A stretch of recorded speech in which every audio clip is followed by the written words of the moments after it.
MIDDLEKAUFF!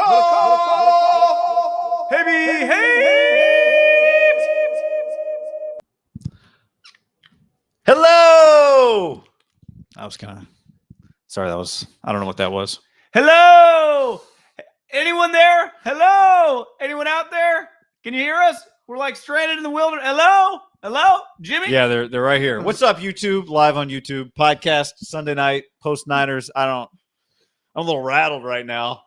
Been quite a day for the Ham Pod. We're in the same location, by the way. Well, Haberman's Comcast and internet went out. Yeah, thanks, Xfinity. But it meant that we got to do the show in the same place. So here we are. We adjust on the fly. Thanks for having me. No problem. When did we order the DoorDash? Shit, we can do it right now. You done? I'm good. Quite a day today for the show, everybody. The big story, Josh McDaniels goes to the Raiders. They really stirred the thunder. Two incredible games. We did lose $3,000. Now, it was house money because we had won it, but we did lose $3,000 today. Yeah. $3,000. At mybookie.ag, what can you recap what we had today? We had just the Niners money line. That's an L. We had, I think, what we thought was the lock of the week, Chiefs money line, which was like minus 350, and we parlayed it with Niners plus 3.5. That hit. Right. That's why they say, no parlay is ever safe, no matter how good you feel, because you would have said that the Niners plus 3.5 was kind of the riskier one. That didn't hit. And then we had the Kansas City Chiefs just minus 7, which didn't hit either. So that's a grand, and then bye-bye to all three of them, and now we're no more $3,000. I mean, that parlay had what? A combined lead of 10 in the Niner game and 21? What was the biggest lead for the Chiefs today? 21-3. So 18? Is that right? Bill McPherson? Jimmy McPherson? I mean, let's just say the parlay. And there was a text sent from John to me, which said, I wish we'd put 5,000 on the Chiefs. And I was like, yeah, I mean, I got cocky. You're not crazy. John, moments like these require words of wisdom, which is why, once again, we have 730 alpha male quotes from MIDDLEKAUFF's bathroom. Let's just see if there's any words of wisdom here for everybody out there watching. A man so shall he reap, and I know the talk is cheap, but the heat of battle is as sweet as the victory. Not terrible. Better like one of those. That's Alexander K. Trenfer. It's like one of those better to have loved and lost than have never loved at all type. I can only speak for males. I don't know exactly what females, if they read, what they do in the bathroom, but I would say our generation now with the Apple phone, in fairness to that book, it's safe. It doesn't get touched, right? Because the phone goes with right. You in this is cleaner than any phone that's been in there. By a mile. I've never read that in the bathroom, but it does look good sitting there, the alpha males. I thought that quote, I'm thinking about pulling another quote, but that was a pretty good quote. I think we'll just end on that quote. Yeah. You want to forward that? You want me to forward that to, the 49ers? The heat of battle is as sweet as the victory. At this moment in time, doesn't quite feel right, but there you go. So where do we begin? I mean, we got a little different working operation here, trying to keep an eye on some comments, do the podcast, react. Shanahan play calling is going to come into question on the show today. The game, man. The game. They had a 17-7 lead in the game in the second half. I mean, first of all, they were not in control of the game. The Rams were in control of the game in the first half, and somehow the Niners got to halftime with the lead. Yeah. That was pretty remarkable because it felt like the Niners were getting the terms dictated to them. They had several drops. Kupp had the one over the middle and was Van Jefferson deep. So the Niners going 10-7 at halftime was a big deal. But you have a second half lead of 10 points. That's a big deal, guy. I mean, that's this game. I mean, the final score was 23-20, but this was clearly going to be a low scoring game. If I told you 20-17. Excuse me, 20-17. So, I mean, the total of points were, I was like, I should say that, 47 is 37. That's a low total. Well, we talked about the other day. You said if you said 23 points, does that win the game? Yeah. If I told you at the beginning of the week or the beginning of the day that I said, hey, guy, or anyone watching or listening to this, or if I told the Rams, I don't know, they have fans, people down there that wear Rams jerseys, that you are down 17-7 in the second half, I don't tell you like late in the fourth, whatever. I just say 17-7 in the second half. Would you have felt pretty fucking good? I mean, felt amazing. You can't ask for anything more in these games. Especially given how well the Niners can kill a lead or can play with a lead. He got a little pass happy, felt like. They had a couple drives in the second half where it felt like, I have to, maybe just feels like this gut saying this, where he threw it instead of just running it right away. Now it's hard. To me, we'll get into that one drive that was going to be pretty controversial, but I thought Elijah Mitchell, we said it all game long, that sitting there on the couch, he looks good. He looked faster today than he did last week in the freezing cold. Obviously, Debo at running back is always a threat. You know, it's not like when I think about the game, I guess Kupp had the 2 touchdowns. You know, from the eye test, Jimmy ended up with the pick, obviously, at the end of the game. I thought Stafford was pretty fucking good. I know what was his box score, but he was hitting guys all game long in the hands. And when he did miss, how many times were his misses just, it's going to go out of bounds, right? Well, yeah. I mean, he had a few big misses in the second half, I thought. Not big misses, but he had some misses. I didn't know. I'd have to go back and look. I felt like he was sharper in the first half than he was in the second half. But then he did make some great throws in the second half. But I'm saying his misses, if you're missing you're outside the numbers, you know, in the out of bounds, who cares, right? Not killing you. No. He was 31 of 45 for 337, 2 touchdowns and a pick. Garoppolo was 16 of 30, 232, 2 touchdowns and a pick. His pick that was dropped was a bad throw by Matt Stafford. That was a play that I would say was Lions Matt Stafford. I didn't think we got Lions Matt Stafford today beside that play. It wasn't even a 50-50 ball. It was, what would you say the percentage? I don't care. The Jets, the Niners, any NFL team, what percentage of NFL players pick that ball? I mean, I would say that's probably, I'm going to say the Tart, you're talking about the Tart ball, I'd say is probably a 65-35 interception. I feel like, you know, the kind of turnaround center field, backpedal, not a guaranteed pick. You think it's too low, 65% of the time it gets picked? You think you go like 75? Well, we were talking through, every guy on their couch thinks, oh my God, he is backpedaling. The ball's really high. The way it's probably harder than most chubby guys at 37 eating pizza today watching the game, you know, with 7 Miller Lights in, think it is. But NFL player, he's a good NFL player. You know, I don't know. I mean, Cooper Kupp had a drop today. It happens. He played DB. Skowronek had a drop today. He also, I mean, did he kill Cannon on the one on that punt play? Yeah. No wonder they like that guy. Yeah. Jalen Ramsey had a drop. Jimmy hit him in the hands.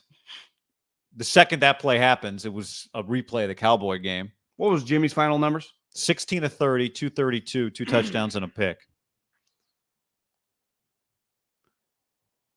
Yeah, I mean, that's just it. Look, they had a 17-7 lead in the second half. Hell, guy, they had a 17-14 lead in the second half, and then even after Tart's play, they were winning 17-7. They were, or I mean, excuse me, tied. Like they were only down for the last 2 minutes of the game when he kicks a field goal. Now, granted, they were driving, they were in field goal range, and down early. But once they tied the game 7-7 and they take the lead, they were never down till the end of the game. Yeah.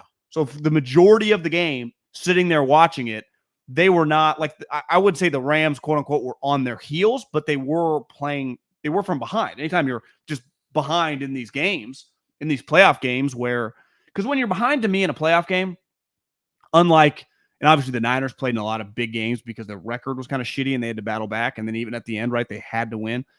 You do always feel that like one mistake can be fucking crippling. 17-7. What if you fumble and they pick it up and go the other way and all of a sudden it's 24-7, the game's over, right? So you're always just kind of on eggshells. But I didn't think Stafford really played that way. I didn't even really think Jimmy did either. But the Niners, there's just a level of, you know, Kyle could just never totally trust him. He just in his play, he just doesn't. No. Where McVay clearly is going to, the ship was going to go down throwing the ball with Matt Stafford. Which they had an advantage doing. Because he's a good player. Well, he's a good player, and just their receivers against the Niners secondary is also a Rams advantage. What was Kupp's final line? Beckham had 9 for 113. Yeah, Kupp had 11 for 142, and Beckham had 9 for 113. So they combined for 20 and how many yards? And a couple touchdowns? 155 yards. How many? Or 255 yards. 255 from Kupp and Beckham. Think that they feel good about that Beckham trade right now? No, they just signed him as a free agent, remember? Or, yeah, the Beckham edition. 20 for 255? Yeah. That's and 2 touchdowns. That's a lot, guy. That's an underrated just number today. And they lost Higbee in the game. Look, I thought you and I looked up at one point, and the Niners in the first half, what play was it? Oh, when they hit Ayuk for the 42-yarder, and then they eventually Debo scores the 44-yard touchdown. But when they hit Ayuk for that 42-yard play on the Niners' third possession, that was their 11th play of the game. You know, they never really caught up. The Rams, here's, I think, two numbers that really stand out. Third down conversion and just total plays. The Rams ran 76 offensive plays. The Niners ran 50. Jesus Christ, 26 more plays? 26 more plays. The Rams were 11 of 18 on third down. What the fuck's that, like 80%? 61. Bad at math. Feels like 80. And, 61% is that's a top 3% in the NFL, right? If you were a 61% conversion team. Well, wouldn't you say over a season you lead the league? 60% on third down? Yeah. That'd be incredible. Yeah. The Niners were 3 of 9 on third down. Not 33%. 3 of 9. And it wasn't because, you go, oh, well, maybe they're converting a bunch of second downs. Well, they ran 26 fewer plays. 26. The Niners did get the fourth down stop where McVay blew it. They did. I mean, look, I think it is this way. This is the way it just is. They allowed 20 points total. Like, you can't ask for anything more. No, that's why I feel like we do this a lot where I'm kind of killing their secondary, and then you go, well, they gave up 20 points. 20 points. 20 points. If I'd said to you at the beginning of the week 20 points in this game, you would have gladly taken it. I would have said, hey, if you told me the Rams, I know for a fact, Football Jesus just told me the Rams are going to score 20 points. You don't know what the Niners will score. And if you looked at me, how much do you want to gamble on this game? I would have said, let's put the $4,000 on the Niners money line. Yeah. Because the value to that, right, would have been incredible. They can't score 21 points. Can't score 24 points. We love the 23 number. And it was right there. And that gets back to playoff football, right? Especially when you've got 17 like halfway through the third. I think part of playoff football, which, in the NFC, you're just not scoring that many points. It's just so physical. It's so hard. I had so many people texting me, just random people that aren't even necessarily Niner fans, right? They're just like, God, this is a physical game.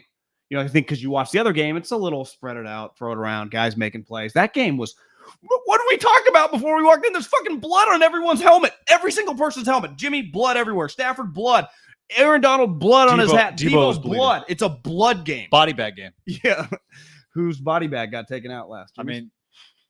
The Niners lost. So is it a mafia movie where they go like this and they toss them on the rocks? Is John Lynch liking a tweet here? It did cross my mind before the game, like as close as the last Rams-Niner game was.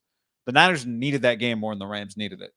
The Rams clearly, the crowd noise was a non-factor for them today. Yeah, it just felt like not as crazy as the last one, and they wanted that game.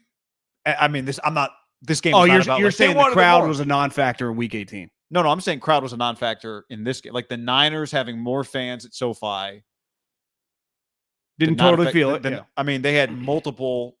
The Niners they had that crazy play where the delay a game. What's ball snap? What's our penalties today?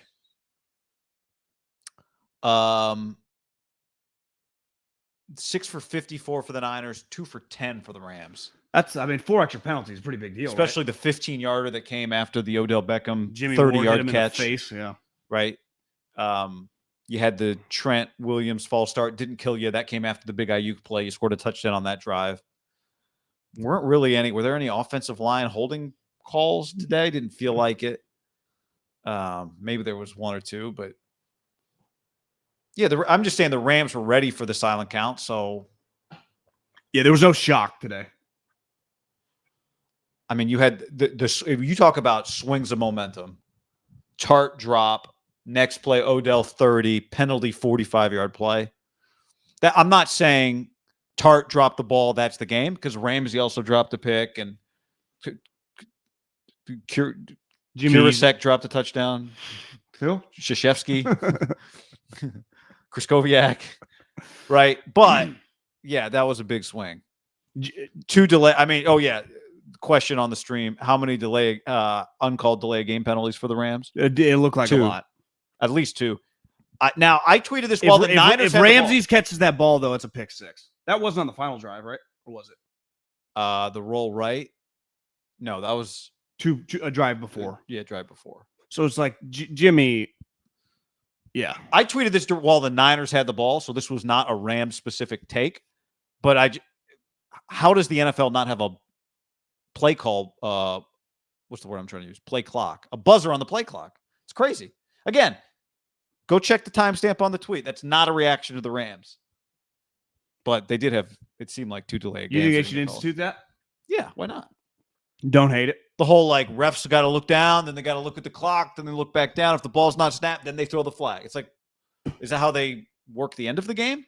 Clock hits 0, check the ball, end of the game, ball's out, let the play go. One huge element in this game, if the Niners, when it felt like they had a decent chance to win, is that they lost to a team that did not have any timeouts going into the fourth quarter in the NFC Championship game. The guy did not have any fucking timeouts, and you lost. And that was clearly, everyone's making fun of McVay because that's a big deal. Two bad challenges. There's no doubt about it. I saw Aaron Nagler tweeted, like, that reminds me, I get, like, that freaked him out thinking about LaFleur, and he just blew the one, and the one timeout cost the Packers. No timeouts, 2 blown challenges. And no, it just doesn't matter because he won. He's fucking drinking a cocktail right now. Yeah. Well, I think these games are never 100%, not never, but 100% you did everything right, and the team that lost did everything wrong. I mean, the Niners made a ton of mistakes. I think what makes it probably the 2 hard, blown challenges, though, I mean, well, that's what I'm saying. I think what makes this one hard for the Niners to take is that they didn't get beat. Credit to the Rams, like winning without your best shot but they didn't get beat by the Rams' best shot. No. But I don't think the 49ers, and the Niners wouldn't have beat them with their best. The Rams would be saying this game was. I thought it was kind of like 2 B- B games, right? And they were just kind of feeling each other out. They're also trying not to make mistakes. Clearly, the Niners, like in this game, there should be no point spread, right? These are just 2 even teams, and for whatever reason, the Niners have got on the other side. But like you watch today, they're just evenly matched. Like I that's how I feel watching them. Yeah, my reaction to that game is like they've played that game a few times in the stretch of games. The Niners won 6 straight, and it could have gone the other way, right? Yeah, well, remember 2 years ago, or no, it was the Super Bowl year. Jimmy hit those big passes against Jalen Ramsey, and he screamed at Taylor Rapp.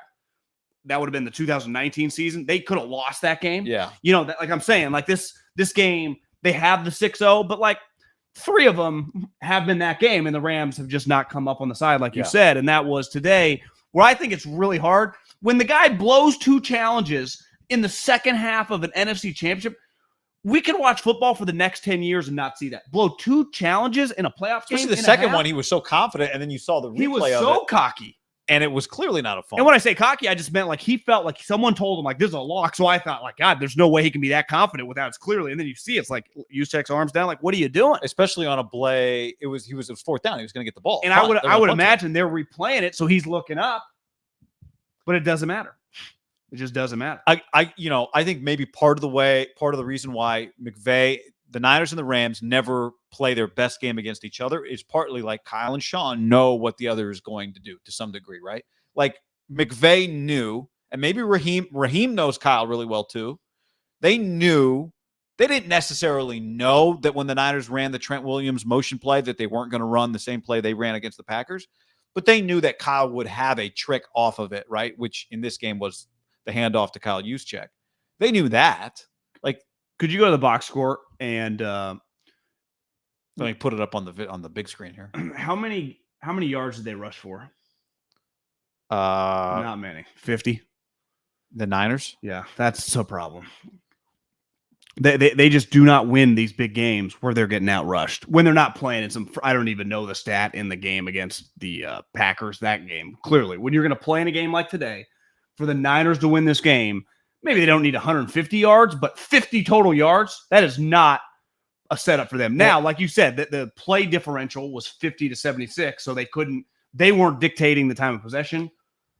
Well, it just kind of got away from them. That's to me, the weird Rams, about them winning. They weren't in control. They weren't dictating the terms despite them winning. The Rams beat them. Now, the Rams play a similar game, right? But the Rams beat them at their game because the Rams had Rams outrushed them. Rams outrushed them, but I just mean Rams 10-play drive, 18-play drive, 12-play drive, 7, 7, 9, 10. So what is that? 1, 2, 3, 4 double-digit play drives plus a 9-play drive. Well, it gets back to the Niners had 1 10-play drive. Well, it gets back to the 11 of what did you say? 11 to 18 on 3rd down, yeah. And the Niners were 3 of 9. Like that's terrible. I mean, the Niners had several 3-and-outs. The Rams you're converting like that on 3rd down. It's just a disaster. There's just, or you're not converting on it, and they are. That's a fucking problem. That's a big problem. But not rushing the ball, to me, like 50 yards, you just look back when they're playing. I mean, I guess if they're playing a shittier team, they usually have the lead. That is just not a recipe. If I told you nothing else beside, hey, they run for 50 yards in this game, you'd have been like, that's a problem. Because you would assume they're down, coming back. Like, how many picks does Jimmy throw? Well, I would have thought they lost the game by 14, 17 points if they only ran for 50 yards. So that's where the Niners got, like, the Tart play is going to come up. They dropped some balls too. Yeah. They just did. But offensively and defensively. But they played the Niners game better than the Niners did because their third down conversions, because I don't think they really – what did the Rams run the ball? Rush yards 70. I mean – but look at this. Deebo Samuel was 7 of 26, leading rusher. Elijah Mitchell, 11 for 20. Not great. 11 for 20? While Jimmy's also basically a 50% passer? How are they in the game? I think you could tip your hat to Cooper Kupp. You just know coming in, I would say 9 to 11, 100 to 130, a touchdown. Now he had 2. To me, Beckham getting 9 for over 100 yards is a pretty big deal. Because you're just going to go, well, he's going to get some explosive plays just because, it was clear the last couple weeks in the playoffs, Odell had to look good. It's like, God, he just looks faster. Looks like, and then now, like, that's a huge deal, them getting that production in this game. Yeah. Now, because they were, one area you just thought the Niners had an advantage in week 18 was that, like, he wasn't Odell Beckham quite then. And the Niners had all these, explosive guys. The other thing with his production today, Higbee went out early. And Higbee's a guy that, listen, I like Tyler Higbee. That fucking guy's good. And you lose him early, which clearly a knee injury getting carried off. I looked at you. I'm like, that's a big deal. Well, not really when Odell Beckham's just going to kind of carry his load because you would have said Odell probably 4 or 5 catches, Higbee another 4 or 5 catches. He just took all Higbee's action. And same with the guy. They bring up the back. Blanton played well. How about the backup tight end? Yeah, he had 5 for 57. They ran a flea flicker screen. I mean, that's by far Beckham's best game of the year. Best game since, do you have games that good on the Browns? It doesn't feel like this year. Feels like Odell just didn't have one like that in 20. In 19, did not have he had 161 back on week 2 of 2019 against the Jets. Was he on the Browns then? Yeah. Getting in 19? He was on the Browns. Because remember the Niners were thinking about trading for him going into the Super Bowl year? One of the best games of his career. No, if you go back to like the first 2 years Giants, he was a big boy. I bet he's got some incredible numbers, which he does. 166, 149, 142, 131, 121. But he didn't score any touchdowns. But still, you're right. 9 for 113. 113? Yeah. It's a good game. Yeah, really good game. Especially what he's been these last couple of years, that's fucking enormous. I would say coming into the game, the NFC Championship game. But if I would have told you, even if it wasn't Dalton, it had been Higbee, that between Odell Beckham and their tight end, they were going to get 14 catches for 160 yards. That's just a lot of production out of 2 guys. Right. Knowing you're getting 11 for 142 out of Kupp. Did Higbee have a catch in this game? He had 2. Remember, Kupp had a wide ass open drop, so that could have been. He made up. I don't know. We got to see the L22 on that. I don't know if he was going to score a touchdown on that play.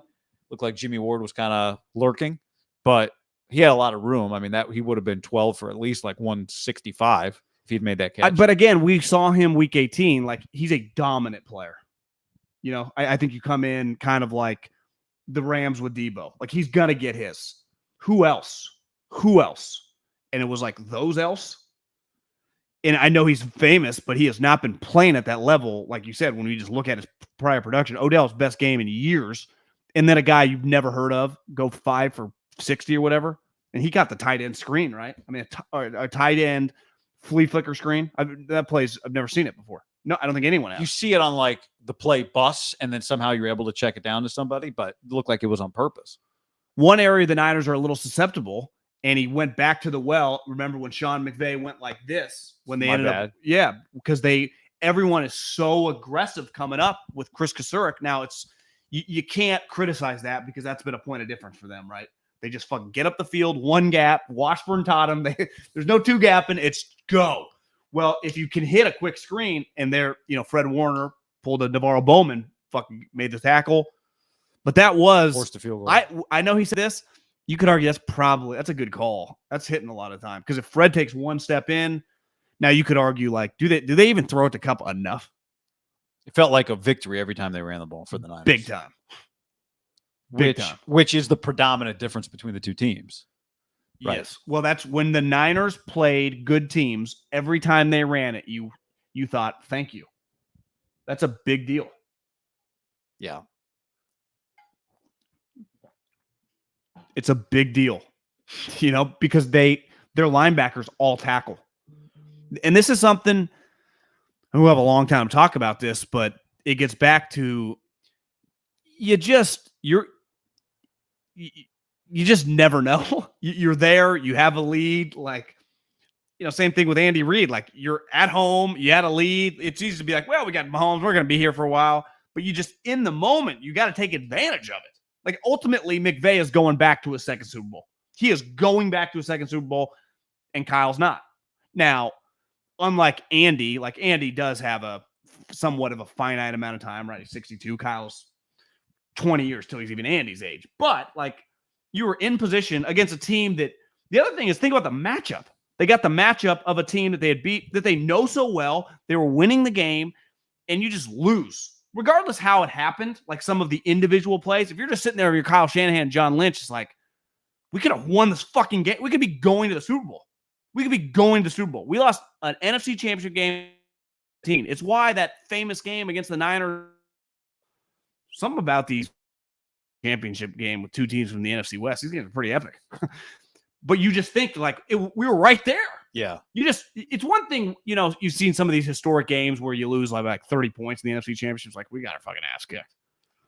It's like, you're going to think about these moments. Like, I could have called a different play on 2nd and 5.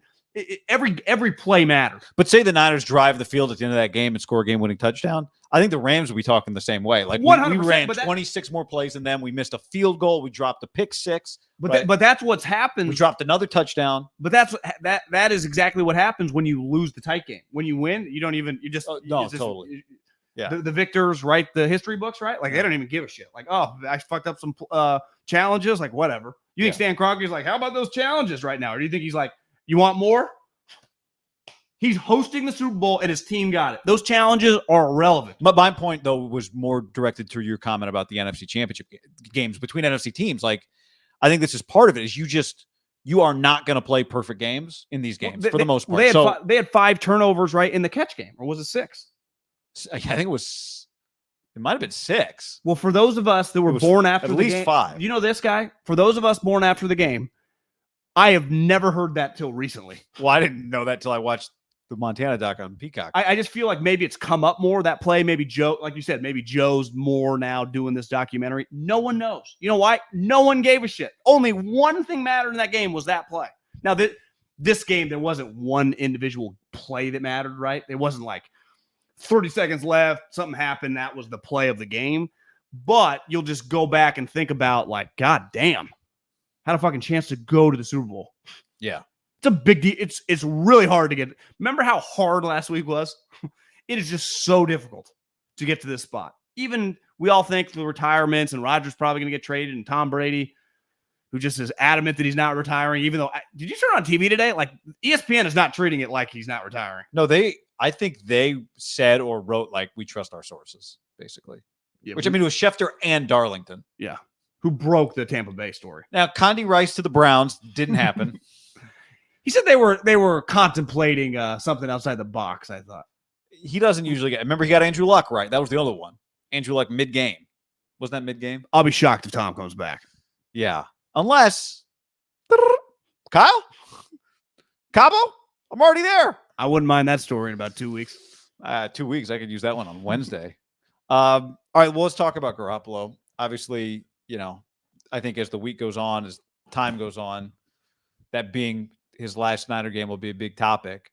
He made some good throws, but I think what we just talked about, kind of my overarching thought, it's hard to play perfect games in conference championship games. You generally don't, right? To win Super Bowls, you got to win games where you weren't perfect, where the other team did things that made your life hard. And good quarterbacks, I think, are the best antidote for those types of situations. Guys who can just hit plays. Now, he did hit some plays today. Kittle throw was sweet. Ayuk throw was good. Ayuk throw was sweet. The Jalen Ramsey near pick was outrageous, and the last drive was an utter disaster. Bad. He was. Now, he throws that pick on third down. I mean, if he takes the set, it's going to be fourth and I don't even know what. 22. And he is getting chased for his life. But I told you this. I'm not trying to be a negative Nancy during the game, but I wasn't feeling great when it was 17-7. And I said to the guy, I'm like, it would be very symbolic, maybe even before the game even got that tight. You could just kind of feel that it was going to come down to a drive or two if Jimmy's 49er career ended on an interception. Now, I would say a Jalen Ramsey type interception would have been much more symbolic than him doing what happened. The Carson Wentz. Yeah, I mean, he was just freaking out. They're at the 20. They did have a timeout, but like you said, it would be 4th and 25. At the end of the day, for a guy that I think you and a lot of people listening, I've gained a lot of respect for this guy. And there is a huge element in the sport of intangible stuff. Does he benefit from his head coach and Deebo Samuel becoming a running back? Of course he does. No one argues that has a fucking pulse that he's like some top 10 quarterback. But he clearly brings some stuff to the table, even throughout this game, where you just feel pretty confident with his body language and his competitiveness. Yeah. But on any given throw, he's like, I told you, he's like a random golfer. That if you just watch him, let's say he's like a 12 handicap, he could hit one individual shot, 300-yard drive down the middle that would look like fucking Jim Furyk, right? Be longer. Jim hits it like 280. The next shot, that random golfer can shank it and hit the golf cart parallel to him. And it wouldn't even be that weird, and the guy might laugh. Jimmy, on any given play, your short game's pretty good, can just throw a pass. Been known to shank. When he scrambled out today, I did not feel great because of what I witnessed last week, because he hasn't done that all season. Like keep the play alive, scramble. And last week I got kind of confident when he was scrambling, like Tony Romo, he's going to hit this guy. And then it was like, no. And he did it the exact same thing today. Scramble out. Ayuk's open for a split second, but it's not like, well, yeah, it'd be hard to see. Jalen's coming across. Number 5, I don't know, the greatest cornerback. The greatest be strong. That's a weird word for a guy like the best cornerback in the NFL right now. I think if you could draft cornerbacks, he would easily be the top pick for anyone worth their salt. I texted a buddy with the Chiefs who actually just texted me, said I ran out of luck today. I was like, God, if you guys had Jalen Ramsey on your defense, like it kind of like the Niners, you'd be the ultimate team. He's like, yeah, we attempted to trade for him. Remember 2 years ago? and so did the Rams. And there's a reason for it, right? He is and I don't even think Jimmy goes, when we were kids, it was like, you do not throw at Dion, right? You don't fuck with him. Right. And it was like legitimately, maybe like Favre might have every once in a while, but any team, even like with Elways and Youngs, they work the other side of the field. I don't think Jimmy really processes that or thinks like that. Like, bro, 5 is on that side. I know you're scrambling there, but it gets back to, does he ever throw the ball out of bounds? Like there are some basic or just things. Tuck and take 2 yards and step out. Or even do the one where you kind of lob it, yeah, or whatever. Out of bounds. There's just some basic plays for a guy that is I've earned.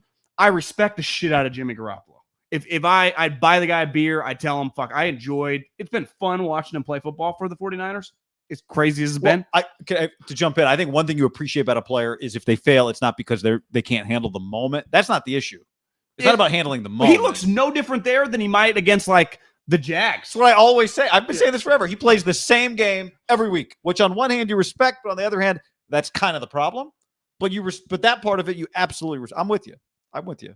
He did throw 2 touchdowns, which feels on the high end for him. But one of the touchdowns was a screen that Deebo made about 7 guys miss. So it's like he did throw 1 sweet touchdown pass. Yep. That was a legit touchdown. That was a high level.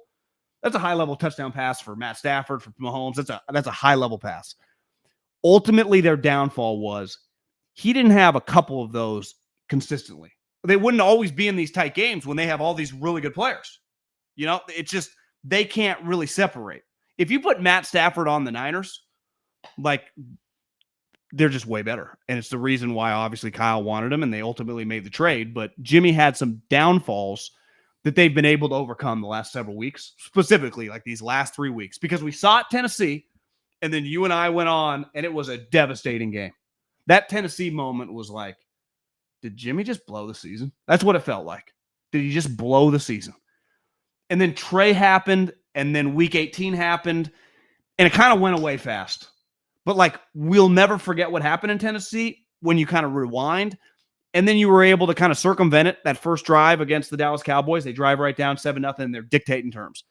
They couldn't move. They weren't going to score a touchdown last week in Lambeau if they had played 15 quarters, right? But Jimmy belonged in the game. He could just kind of figure it out. Did he throw a pick in that game? Yeah, he threw a red zone pick.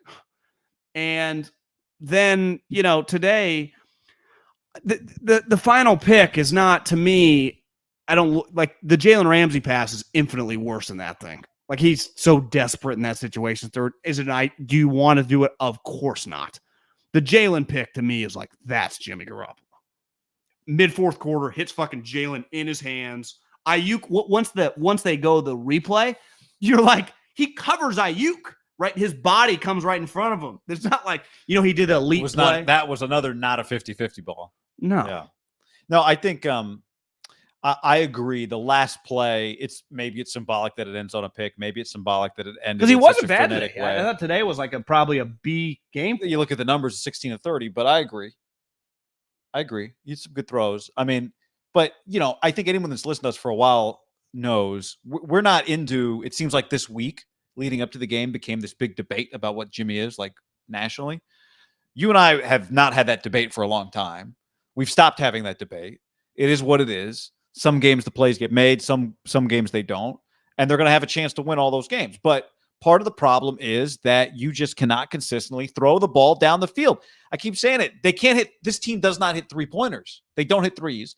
So their offense has to be, it's like the Princeton offense. It's constantly schemed plays, backdoor cuts. It takes 3 passes to set a back screen and then have another guy come from the corner, and then the pass has to hit him perfectly, and then he's got to lay it up, and the defense, you have to clear out the post man coming from the weak side block and blah, blah, blah, blah, blah. Well, wouldn't you say the Ayuk go route was so glaring because they never run that play? It's like a staple of literally every offense. You just take a shot, a game. Yeah. Obviously, the Chiefs, the Bengals, the Rams do more of it, but like that is, when do they ever just run the most basic play that every kid learns when they're 8? Run straight. Just go. Like, it's really like the go route. What does that mean? Go in a straight line. You just go straight up, especially if you're the outside receiver. You're close. We call it the seam if you're the slot or the tight end. The outside receiver, run up the sideline. Just run up and hit it.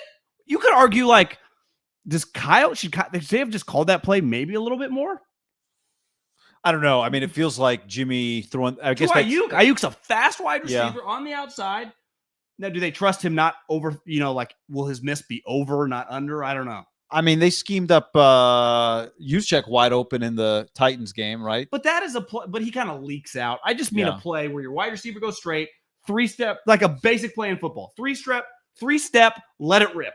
Yeah. You ever see these things that go viral on social media and the coaches are like, drawing the play and it's like Saban or whatever. 3 steps, rip, right? Just fucking let it go. He's a professional quarterback. He's 30 years old.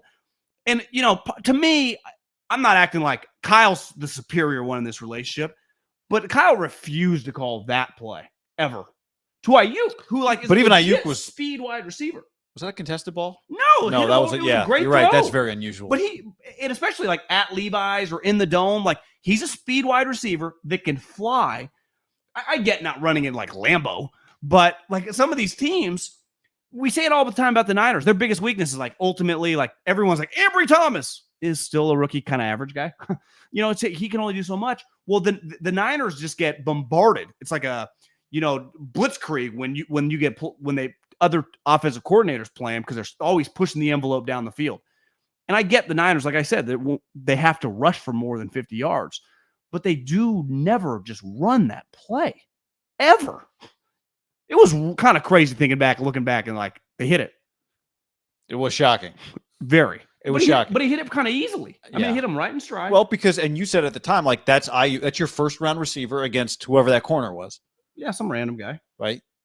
But yeah, I mean, 50-50 downfield throws never happen for them. And Jimmy is the opposite of when the team the Niners playing, when that quarterback suddenly has time and then just lets it rip. When Garoppolo gets out of the pocket, it's shockingly ineffective. Doesn't work. It's crazy. Doesn't work. I would say one of his better plays is like when he kind of scrambles within the pocket and does like the throwback and hits a guy that usually stops, right? Like did it to Debo, hit Elijah Mitchell. Like it's kind of more of a dump off. That's like Jimmy's one of his best plays. It's like when he kind of moves in the pocket, turns, throws, but it's like 5 yards. And maybe Kyle, they just feel very uncomfortable with him throwing outside the numbers, unless it's a screen. They clearly are just very uncomfortable with that pass calling. Understandably. Why though? I mean, well, you're talking about Ayuk down the field, but to me, when he throws outside the numbers on like outs, Well, I think it's dangerous. 100%. I'm just talking about the go route when you get man-to-man coverage. Yeah, I mean, that is technically outside the numbers. I think we're talking about that's a little different. I do just think one of Kyle's, I mean, his best strength, right? Part of the reason he's such a good play caller, and even he's talked about this before, is because he knows the defense. It's not just like, I'm just dialing plays. Well, I'm dialing plays against, I know what you're doing. It happened with the Cooper Kupp touchdown, the first touchdown, when Troy's like, well, that's against cover 2, and they knew the area to hit it. Sean McVay knew the coverage he was going to get, and he called the play. Kyle Shanahan does it all the time. Well, if you know the coverages all the time, and this is clearly something they're going to have to do with the young guy, is just, take some shots. And obviously that's one of the things that you would imagine his best attribute is going to be just arm strength, right? And also maybe making plays outside of the pocket. Was that in the Montana doc that Walsh just really desired quarterbacks who were athletic because they could, even when the defense gets you, they can still win?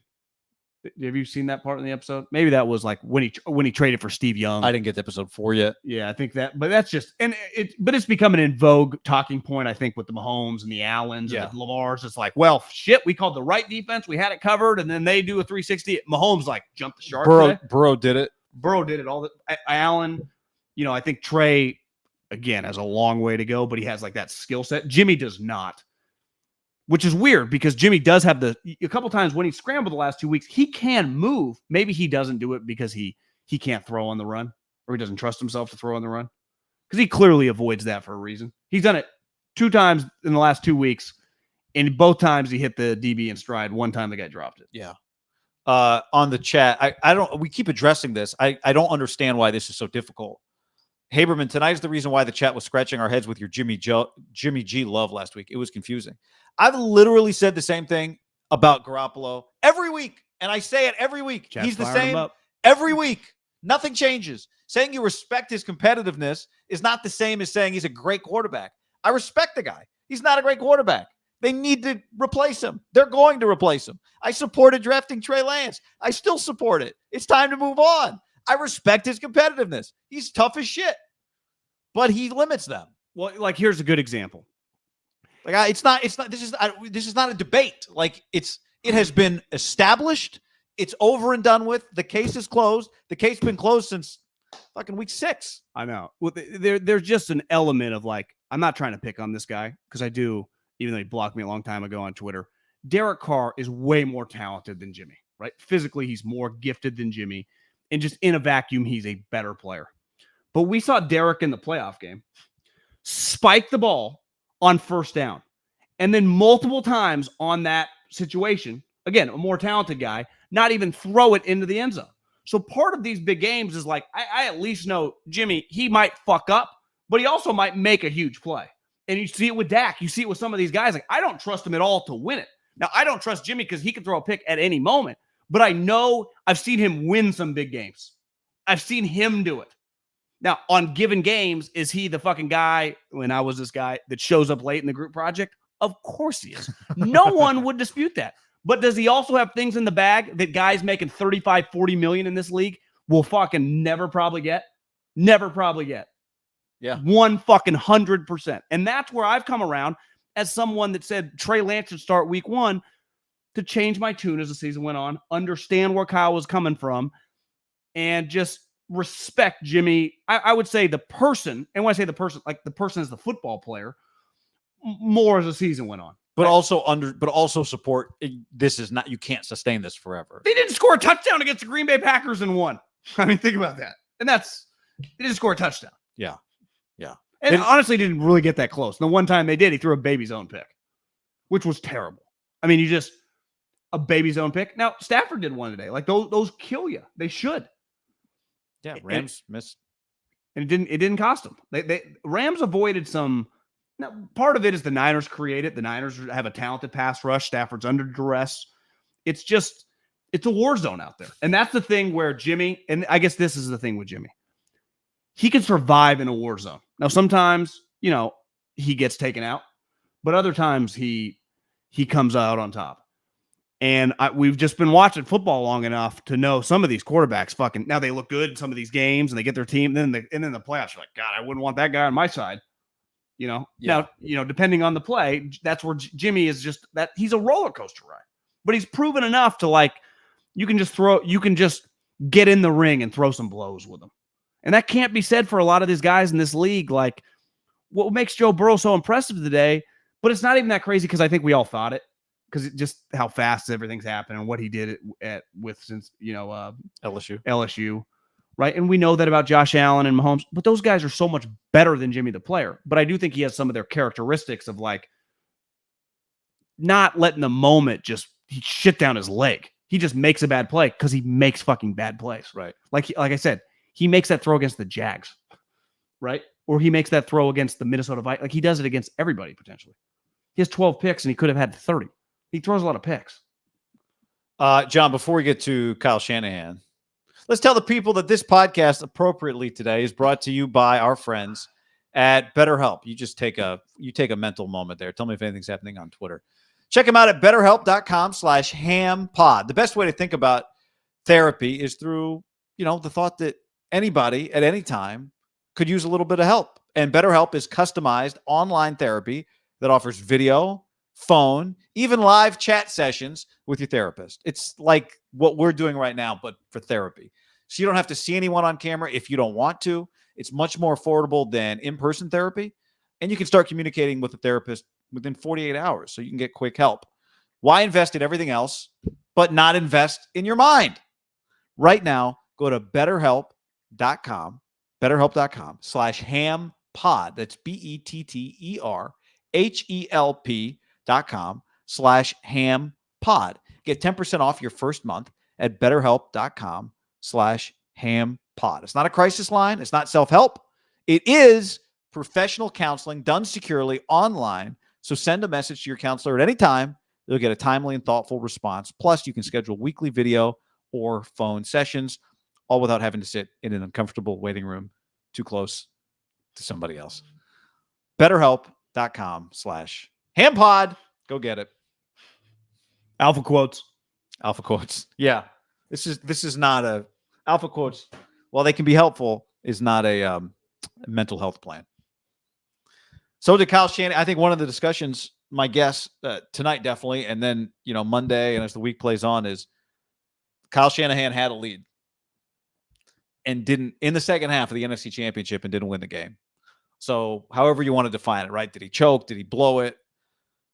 How do we look at this is going to be, I think, a part of Kyle. The big picture with Kyle is he's not going anywhere. So this is not that conversation, right? But how much of it's on Kyle Shanahan's shoulders is going to be a big conversation over the course of the week. I think just big picture, does he have a blowing lead problems? If it was 17-7, 7 minutes to go in the fourth quarter, that'd be hard to shake. It was 17-14 pretty early in the fourth quarter. So he didn't have a commanding lead late in the game. I do think there's a series that's going to be hard to shake. Now, we're big Kyle Juszczyk guys. I think everyone is a big Kyle Juszczyk guy. If you just watch the 49ers, Kyle Juszczyk's a stud. I do think Kyle Shanahan fucked up with the Trent Williams motion play. When he first did it last week against the Packers, it was badass. He hit that guy on defense. He flew.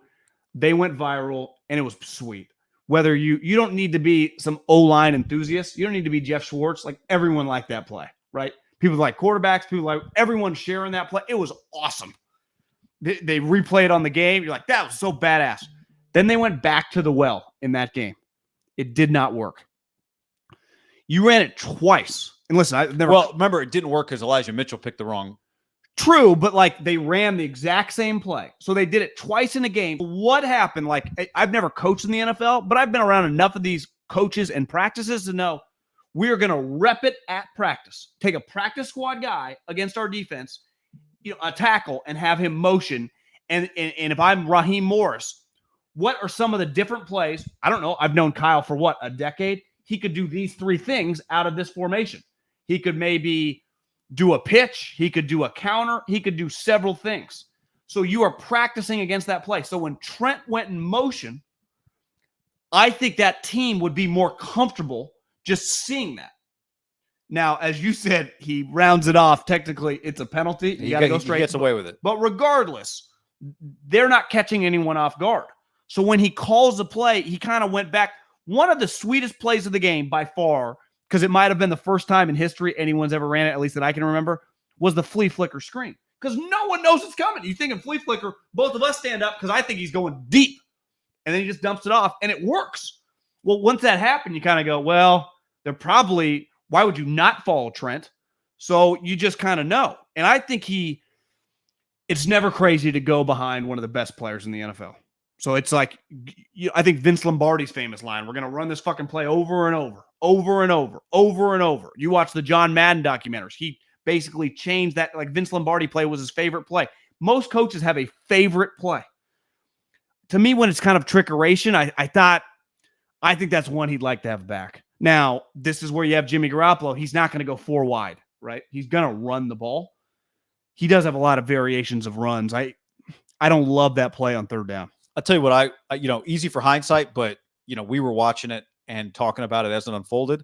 And I said to you before the 2nd and 1 play, nobody ever runs sneaks on 2nd and 1, which is understandable, right? 2nd and 1 is kind of a free play because if you don't, if you take a big shot, whatever, you don't get it, you still got 3rd and 1, you feel pretty good about it. Well, if you're going to run the ball with Elijah Mitchell, who's got 11 carries for 20 yards on the day, then I would have preferred. They ended up losing yardage on the play. He got crushed. I would have preferred. And again, you can confirm this. I started talking quarterback sneak before that play because I just thought at that point in the game, it was so critical to just keep the drive moving. I know it's probably from like a play calling value standpoint, a quarterback sneak on 2nd and 1 probably does not pencil in a lot of ways. But in a unique situation where you're not running the football effectively, I would have liked to have seen that play. At the end of the day, you have a 2nd and 1 and a 3rd and 2, and Debo doesn't touch the ball either time. My preference would have been if you were going to run 2 plays and you knew you were going to try the Trent Williams play at some Might point. have do it on 2nd and down then. Well, I would just hand the ball to Debo twice in a row. Hand the ball to Debo on 2nd and 1, hand the ball to Debo on 3rd and 2. He was your better running back today. Can Debo get a yard on 2 chances if you're going to do that twice? Because I said it earlier, and you just said it right here. Like they were ready for the Trent Williams play. They were ready for something else off of the Trent Williams play. 100%. How could they not be? Doesn't mean you can't run it, but how could they not be? So I would have given the ball Debo on 2nd and 1. Actually, I would have run a sneak on 2nd and 1. But we don't spend a lot of time here talking about, play calls. If the Pow MTL on the stream says if QB sneak shouldn't be called, maybe don't run halfback dive when you need 2 yards. Take a shot. Try another. I actually think, Guy, you bring up you had just the most simple thought. Give it to your best player twice. He's not even just your best player. He is, when he scored that touchdown on the screen, I remember saying to you, like, this guy's had. We're fucking been watching NFL football now for 20 plus years, but 15 and on, right? He's had one of the best 10, 11 game stretches in the history of the league when you factor in how unique it is, right? What we're seeing. He is fucking dominating. He is an untackleable force. And even sometimes when there are guys there, like one of the great parts about the NFL is the truly, truly best players can make something out of nothing. And sometimes you get fucked, right? Barry Sanders cuts back, Tyreek Hill cuts back. But every once in a while, especially in big spots, they're like, how did he get that? And to not give him the play, not give him the ball twice, you could have just not overthought it. Now, there was still a lot of time left. Maybe you're not thinking that's the critical time. 10 minutes left in the game. But you would say 2nd and 2, basically midfield. That's a pretty big spot. That's a pretty critical spot. You're up 3 points. To not give it to Debo to go down. And listen, I'm not against Juszczyk. He has been huge, but 3rd and 2, I don't know. I don't like that because I'm with you. It's like you can nitpick play calling. It's hard. And but Mitchell had just had a good run on 1st down too. If I'm in defense of Mitchell. One problem for the 49ers, and this goes back to Jimmy Garoppolo, is they are never going to throw the ball there. So like for example, their opponent could do a million things there, right? They could run pitch plays. They could run it up the gut. They could go spread it out and throw it. Like they could do everything. Literally everything in their playbook in big spots, short yardage, long yardage is on. For the Niners. But what's crazy is you should be able to throw it there with Jimmy. I know, but Kyle just, in huge critical spots, if he doesn't have to. Because when he's had to, he will. When he has to, he holds on to it. I'm meaning Kyle and just like, I can truly control this. I feel this play will work. Where I can just hand it off. Yeah. And just limit our chances at a turnover. But I'm with you. Like, they really don't have that many. Here's the other thing they didn't have really in their playbook. Is like a quick out. Like the Chiefs, bad day today, but have a lot of like quick little things. Just when you need a yard or two. Yeah, just a pass play. Now, part of it is like Andy's plays. His pass plays are actually his runs as well. He doesn't really run it. Kyle's passes sometimes are kind of runs too, right? Because, I mean, his one play. Sprint right option. But one play that has been massive for them over the last month or two has been the quick screen to Debo. Like, that is something. How many times do you think Raheem Morris and those guys on defense just like, get ready for this quick screen? They ran it on both sides several times today. Yeah. Why wouldn't you? Because at any moment he can take it 60 because he can break the tackles. But when that's your go-to pass play, it is kind of indicative of like your offense. And getting back to big spots, like he's just less likely to push the ball down the field when he doesn't have to do it. And I think, so we can crush his play calling, which is not good. Like I do not love it there, but I think he's always a little hamstrung when he doesn't want to fuck up. And I think a lot of times, like when they came back week 18, he had no choice, right? They're down 7 points. They get the ball back after he does the punt and calls the timeouts. They have to drive the field. They have no timeouts. He has to call all pass plays, right? Running deep routes, running different route combinations, and it worked. When he's up, he does not feel that his back's against the wall that way. And it does feel like he's more inclined to just call runs. Do you think there was a yardage where he would have gone for it on 4th down there? Like it was a 4th and a long 2, right? It was like 2.5. 4th and a half yard, maybe he does. I mean, Jimmy's quarterback sneak was Tom Brady level. It works. Yeah. Like you watch Matt Stafford do the sneak. He does not, you don't go high. One thing that Brady and those guys do, they just have this, they figured it out in New England, whatever they did, right? Tom taught Jimmy and Jimmy fucking functions at it. Yeah. Stafford looked a little like, now part of it is Matt's big, probably thinks I can just get over. It's hard in these playoff games. Like, bro, these guys are fucking coming. It was like a 1/3 of a yard. Too. Yeah. Didn't get it. No, he didn't. And it was they actually gave him the right spot. Otis on the stream says Ayuk is being wasted. We need a vertical quarterback play. Well, again, I mean, here's the thing for the Niners, the elephant in the room, and even with Kyle, they did make a historic move before the season. Yeah. One conversation that we just are not having around these parts and around this team is the conversation the Eagles are having, the conversation that the Washington football team is having, the conversation that the New York Giants are having, the conversation that all these teams are going to have. Like, can we upgrade the quarterback? Now, I don't know if this guy, how good he's going to be, but he's on the roster. Like that, their starting quarterback for the next several years is here. And now, as we transition, it's way too early to do this. The number one conversation, especially like when OTAs happen, right, and stuff like that, is this guy. Because that, to me, can Kyle go to another level as a play caller? Right. Are there plays that he doesn't run that he has? Yeah. I would, yes, I think the answer. Because I wonder if McVay, if you talked to him in the offseason and said, how different was your playbook? Not necessarily your playbook, but you as a game day play caller and what you would install against really good teams or critical spots with Matt than Jared Goff. Just the talent, just the physical arm talent, just, how much more did you change as a play caller for just being more aggressive? I don't even, just did you find yourself as a coach just go to different levels of the playbook that you wouldn't have touched with Jared Goff? And I would imagine the answer was yeah. Yeah. And sometimes it can hurt them. Like part of the reason to be critical on the Rams sometimes this year and why the Niners could shove them around is they get a little pass happy. Like one element of Kyle that is pretty special is his run game adds the physical element to the team on top of the type players they have. But that's kind of their point of difference, right? They want to get in these slugfests where the Rams would much rather got into the 30s today and be like, score with us than play the game that they're holding on for dear life today, right? Yeah. They don't really want to play like that. That's why Aaron Donald does. And when that flipped and you looked at me, you're like, that ain't good. And I'm like, I don't know. And then he comes in, he's got the fucking blood on his helmet. I'm like, Jesus Christ. The Aaron Donald hype speech on the sideline alarmed me watching. Well, especially when he looks and he goes, it's like, they're not tight. When he looks and he goes 5, and that means Jalen's over there. Come over here, bro. Where I'm doing. And even Troy's like, he ain't a big talker. No, that was alarming. But see, to me, I think he thinks like we should be a tough team, but it's hard to create that toughness. Like the Niners would love that guy, right?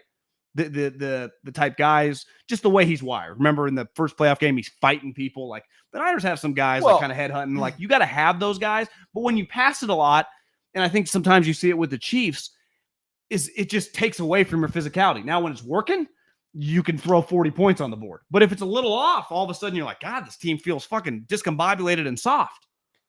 But it's the same thing when the run's not working. You're like, God, nothing's working. So you can nitpick whenever things aren't working.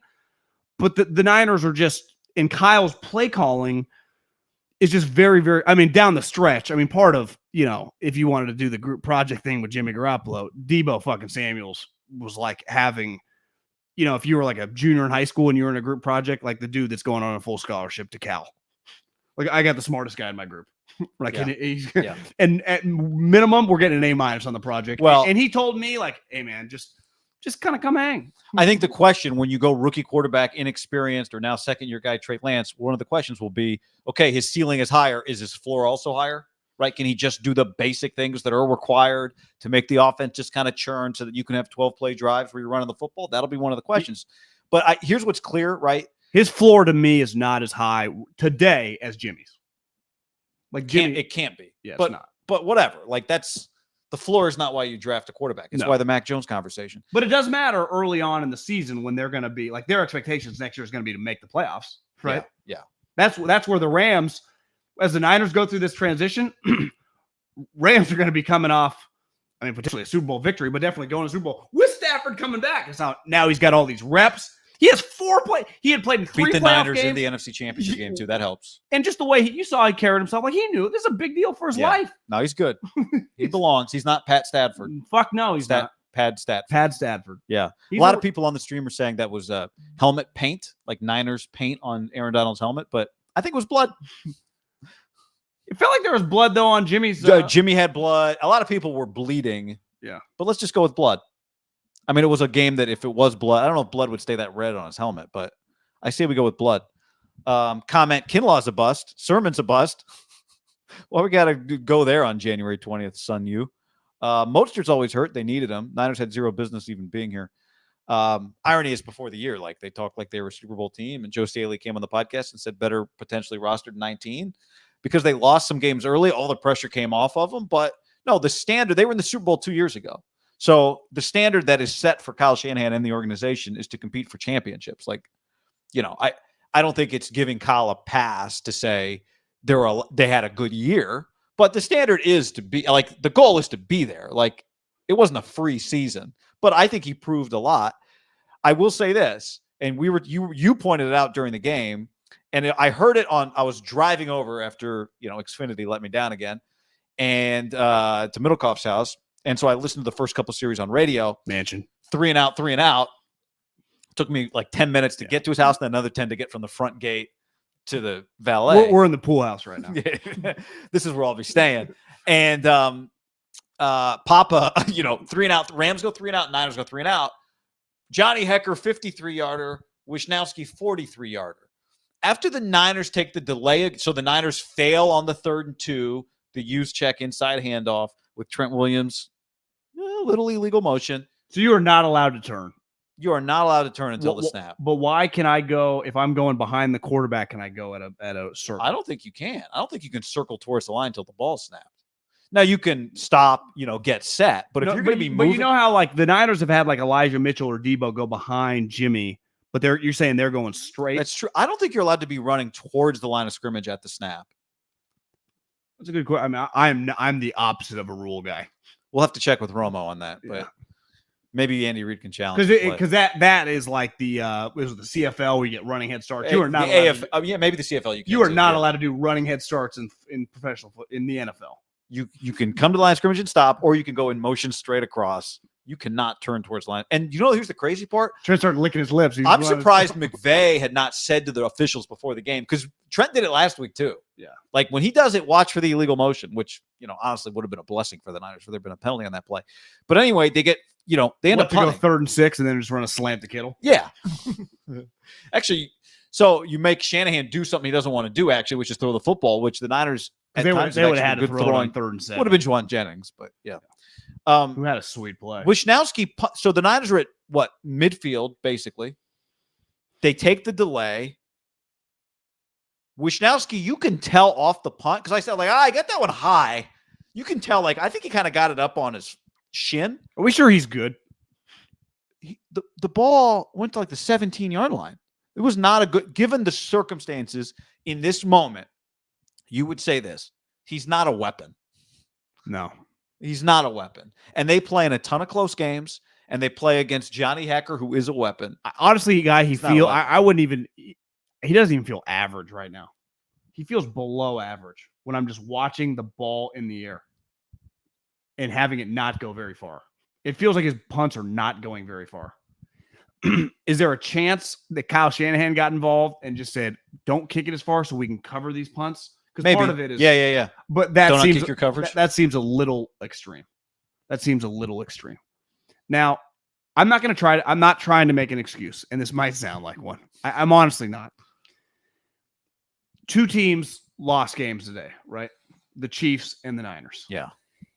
In a vacuum, Andy's loss was bad. He was the heavy favorite. I think that has to be, in recent memory, in the last couple decades, in the AFC Championship or NFC Championship game, one of the biggest upsets. The number honestly could have been bigger. It felt like the number, how's this only 7? Shouldn't it be 9 or 10? I know they had beat him a couple weeks ago, but they were heavy favorite and they blew the game. They shit down their leg. They fell apart. Mahomes was terrible. The end of the first half was awful. It was an embarrassment. It was bad. Ultimately, I don't think Kyle embarrassed himself. He lost the game. So I guess what I'm saying is, if you rank the losses today, it feels like the Chiefs is way worse than the Niners. And it's the best loss of the day when you consider the 2 games that got played. Is that what you're saying? Good point. Best loss of the day. But you know what I'm saying? I guess when I'm trying to put the season, it's hot. Everyone, this is not people. I can't even imagine if they won the enjoyment that people would have had. I mean, Marina would be going nuts. Fucking Sack would be going. This would be fucking big. SoFi would be going nuts. Yeah, it's just that was, to me, the 2 losses did feel a little bit different. Obviously, it was a gut punch. It's a gut punch because you had the lead with a chance to go to the Super Bowl, right? Well, you were 17-14, basically midway through the 4th quarter. Yeah. To me, if you were 17-7 with 7 minutes left, and you had to punt and they had to go 80 just to make it a 1-score game, that would have been that to me is the shit that he takes for the Super Bowl. You lose, you're in control of the Super Bowl. This did not feel nearly as bad of a loss. In a vacuum, obviously the Super Bowl is a bigger game, but you know what I'm saying? I think part of it was it felt early. When you watch the Chiefs game early, they were kicking the Bengals' ass. Destroying them. Early in the Niner game, it's they're pretty lucky this thing's 0-0. They're pretty lucky this thing's 7-0. We looked at each other. We're like, how's it only 0-0? Enormous win for the Niners. How do the Niners have the lead at halftime? Enormous win for the Niners. But one thing that was different this week, right, than week 18, and this, they clearly have a strategy, right? They defer and they get the ball after half. It didn't work. Well, even Papa was he went tails this time. Because I was on the radio. Wait, no, he went heads this time, right? Usually goes tails. And Tim Ryan's I told you there were some wrinkles coming. That's good. Yeah. Was there a funny line on there? Just some people talking about the Raiders in the stream, which we'll get to today. Boy, Raiders really buried the lead, didn't they? I agree with you. I think, if you're the Bills, the old Bills, like the Marv Levy, Jim Kelly, Thurman Thomas, Daryl Tapp, Andre Reed. How many more Bills can we name? Bruce Smith, Thurman Thomas. You drop Bill Polian was a GM. Yeah, that's why he's in the Hall of Fame, guys. Not just the Colts. If you're those Daryl Bills, Talley. Oh yeah, I said Daryl Tapp. Yeah, he's a Niners assistant. Daryl Talley. Yeah, Daryl Talley. Who's the little white guy that also played with Favre?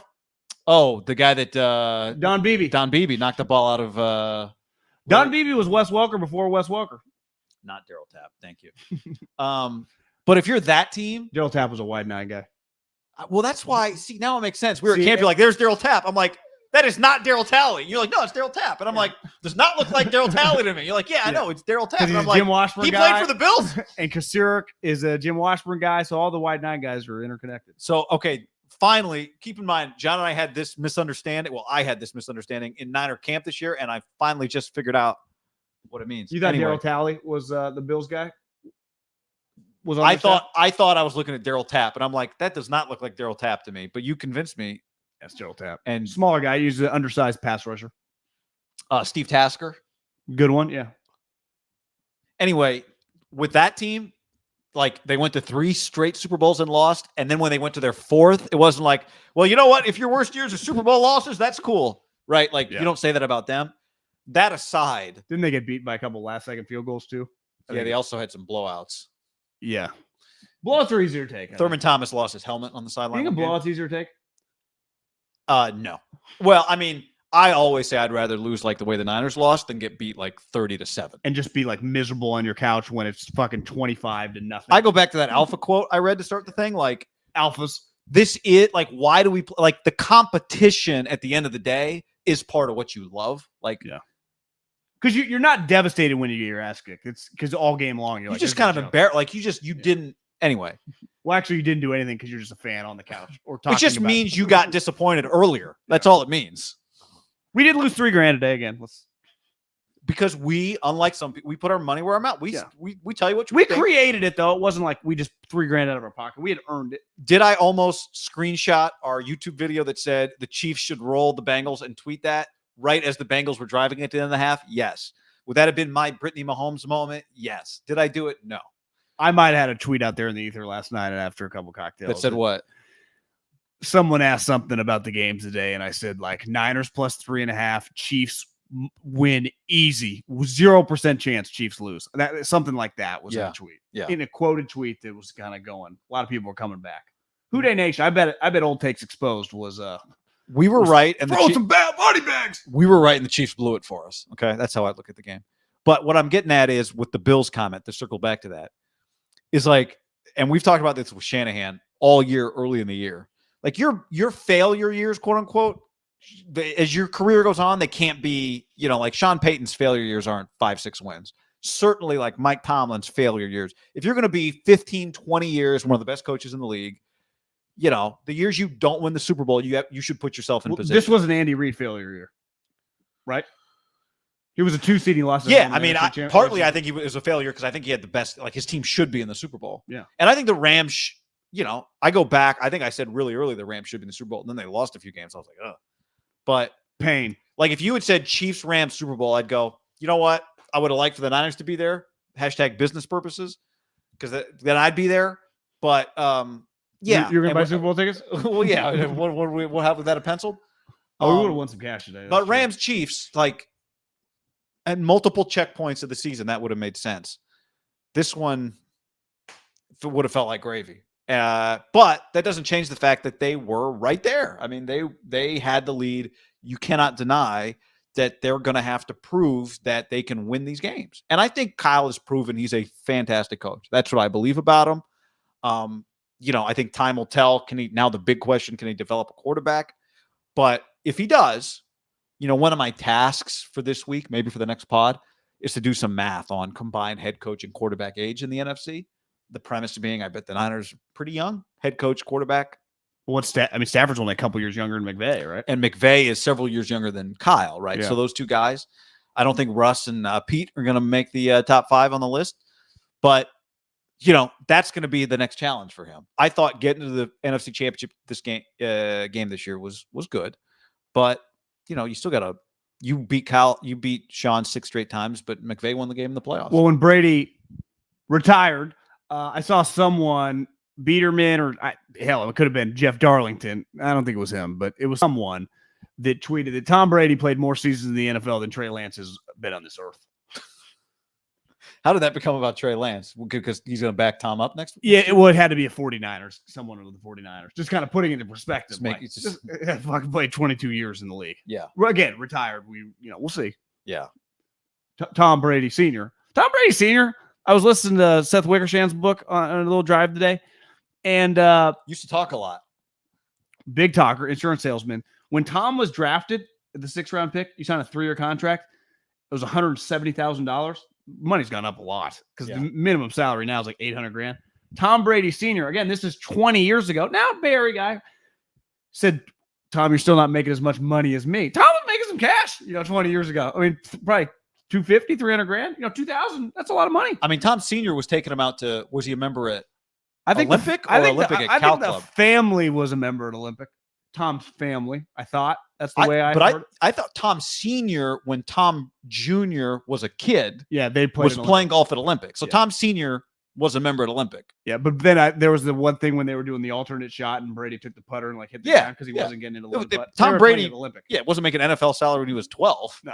Yeah, they were Tom Sr.'s doing well. Tom Sr.'s a good businessman. Tom Jr. was still coming back and sleeping in Tom Sr.'s house in his old bedroom. I know. So. Tom Sr. Met his wife just doing an insurance door to door. Yeah, I know. He is a sales guy. Yeah, that's right. So I DM'd Wickersham the coolest part about your book so far, I'm only to his rookie year, was learning about Tom's dad. That was kind of cool. I think the Tom stuff in that book's really good. Better safe than sorry. Better to be loved than feared. Better to be feared. Better to be feared. Better to be feared. Yeah. It's a very good book. I haven't finished it. Time will tell. My Audible library. A lot of shit talking about Belichick being an academic curmudgeon is kind of the way they describe him. It's a fantastic book. But anyway, what else on the Niners? Because Kyle, I think the one way he is described, and I think Sean today was a really, really good insight in the two of them. Just watch them kind of go. I do think Sean can be a little more emotional than Kyle. I think Kyle would tell you, I don't know what he said after the game, but his thought process. Kyle is not even Andy. He calls the wrong play sometimes because he gets pass happy. But you watch Andy on the side, he is not up and down. He is not freaking out. Sean's emotions, which is good, but it also gets him in trouble. One of Kyle's strengths is he's very, very even keel. He calls wrong plays, but it's not because sometimes Sean gets like that. And part of it is just, I wonder if Sean will say, if hopefully I don't want him to go away because I think he's great for obviously us and this matchup and this rivalry. Maybe it's just he's still pretty young. We've heard Kyle talk when I was assistant coach, I've learned a lot. Maybe it helps. Sean was kind of just thrown into this as he's fucking our age. I understand. Maybe he'll look back when he's 42. It's I had to calm down a little bit. Yeah. I was. He feels like he tightens up a little bit. I just feel I think not tightened up. I think when you're immature is the wrong probably verb or word I'm using here, but I think sometimes when you let the emotions get the best of you, you're not thinking straight. And I think sometimes Sean gets so wound up, good and bad, because you see it. He's just and he has a clear coaching advantage. And one, thing that's going to be all week is this guy came from Sean McVay's staff. Remember all the haters were who are you hiring? Guys from Sean McVay? Yeah, it's kind of a fucking good idea. Hire Sean McVay guys. It tends to work. Even Cliff Kingsbury. You're talking about Zach Taylor. Yeah, say what you want about Cliff Kingsbury. He didn't win 11 games to go to the playoffs this year, right? I mean, it's not he ain't Joe Judge. He ain't one of Belichick's guys. If you come from the McVay tree, hell, it's pretty good. So, one thing that just as the time goes on, Kyle's personality is pretty set. And he had more reps at it. I do think Kyle or Sean's still kind of working through it. I think he's trying to probably calm down a little bit because you have to. When you're the play caller, you have to be kind of in control. I think part of what we saw too was their respect for one another. I think we see a lot, but the way that he used those challenges, and in a desperate fashion was pretty telling. I thought the second it one was weird ridiculous. because we both thought, God, he's moving the ball well. He's about to get the ball on this 4th down play. They're going to punt to him anyway. Why doesn't he use this challenge on the use check fumble? But he did, and it was crazy, and he lost his timeouts. Luckily for him, his team was able to drive the field anyway and score. Well, yeah, he challenged the use check play that he didn't even get, right? Yeah, he didn't get it, and then the Niners punted. Yeah, it was dumb.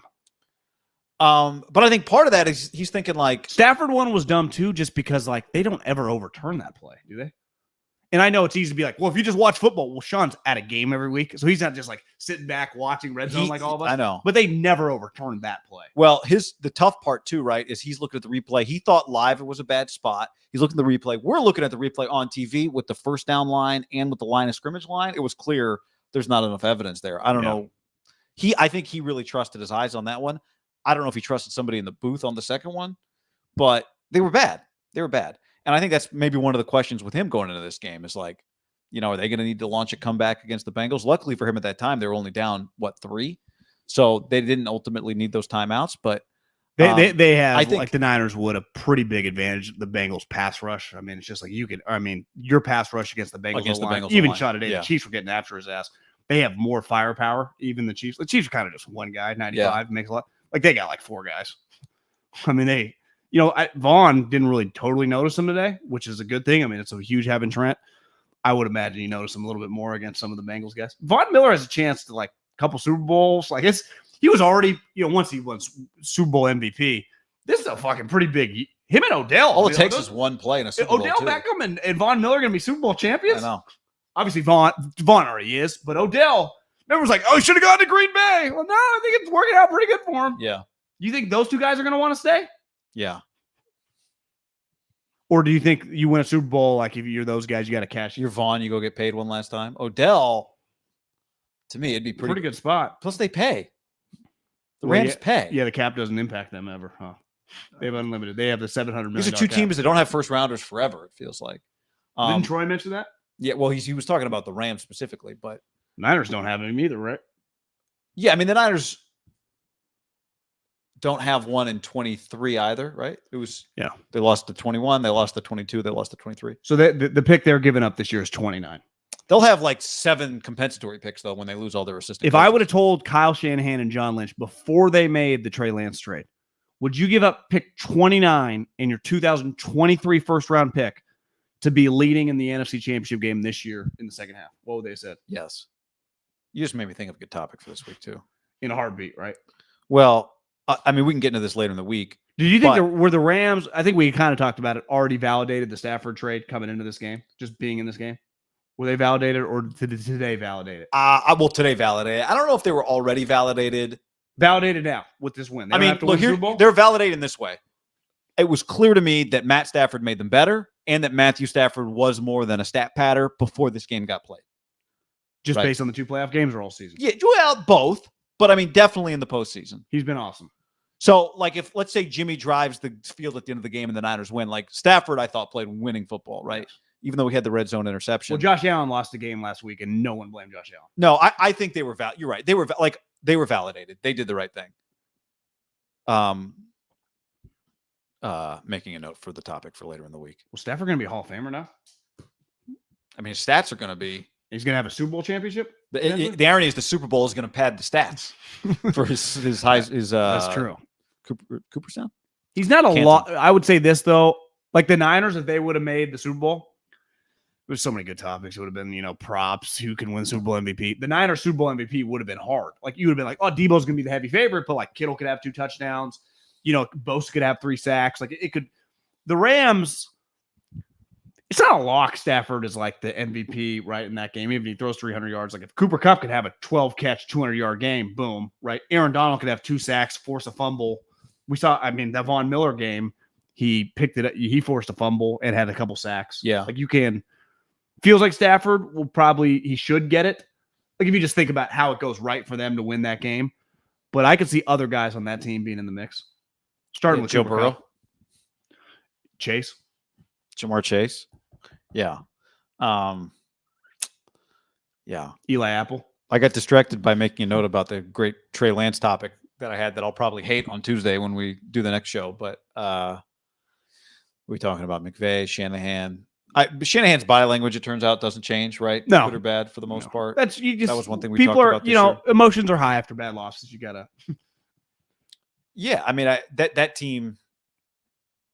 We'll have time to do a team retrospective. But Well, the other thing though is, guys, I mean, did you see the reports this morning? Is the Minnesota Vikings are basically down to their final interviews. It's McVay's guy, who's former quarterback, really good looking guy from Kevin O'Connell. Yeah.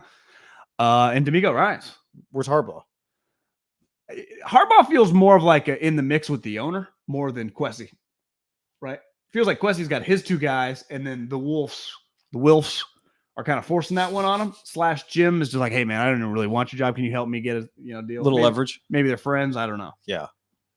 But D'Amico Ryans, like he leaves. It would be very interesting. Now there are some really good defensive coordinators out there, even though I think again what Josh McDaniels is going to bring Wink Martindale. But who knows? I mean that feels like a can Raider. change fast. He does feel like a Raider. Is D'Amico coaching his last Niner game? Is that a topic for today, or is that a topic for later in the week? Probably. I mean, we just got to see if he gets the job. Yeah, a stream on Monday when he leaves.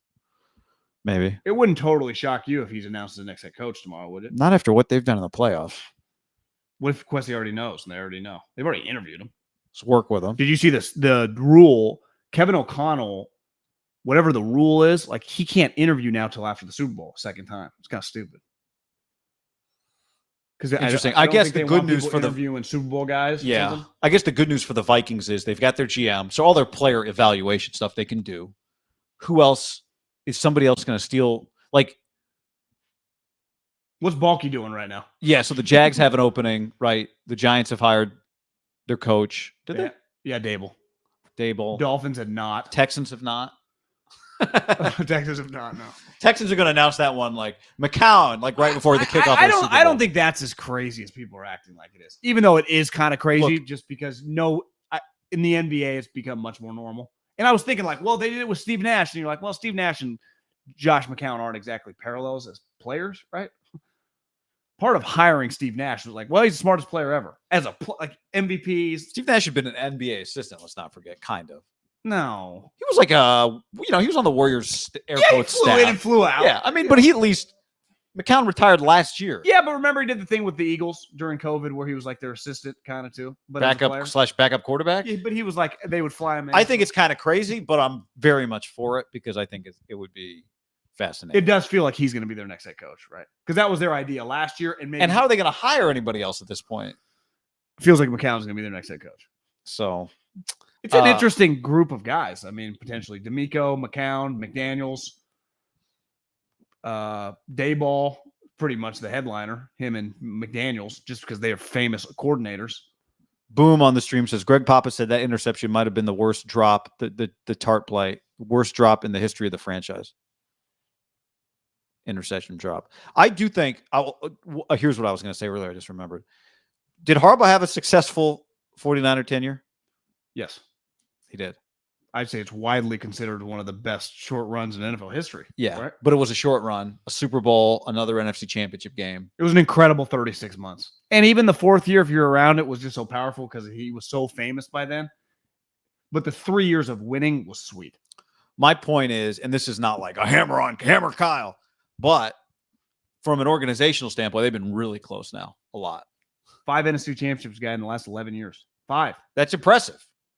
It is. Like, and I believe this about Andy Reid as an Eagle. Like, if you're in the game enough, you will have the breakthrough. Well, Andy's 3-9 in this game. No. And I think that makes him a successful coach, not a failure.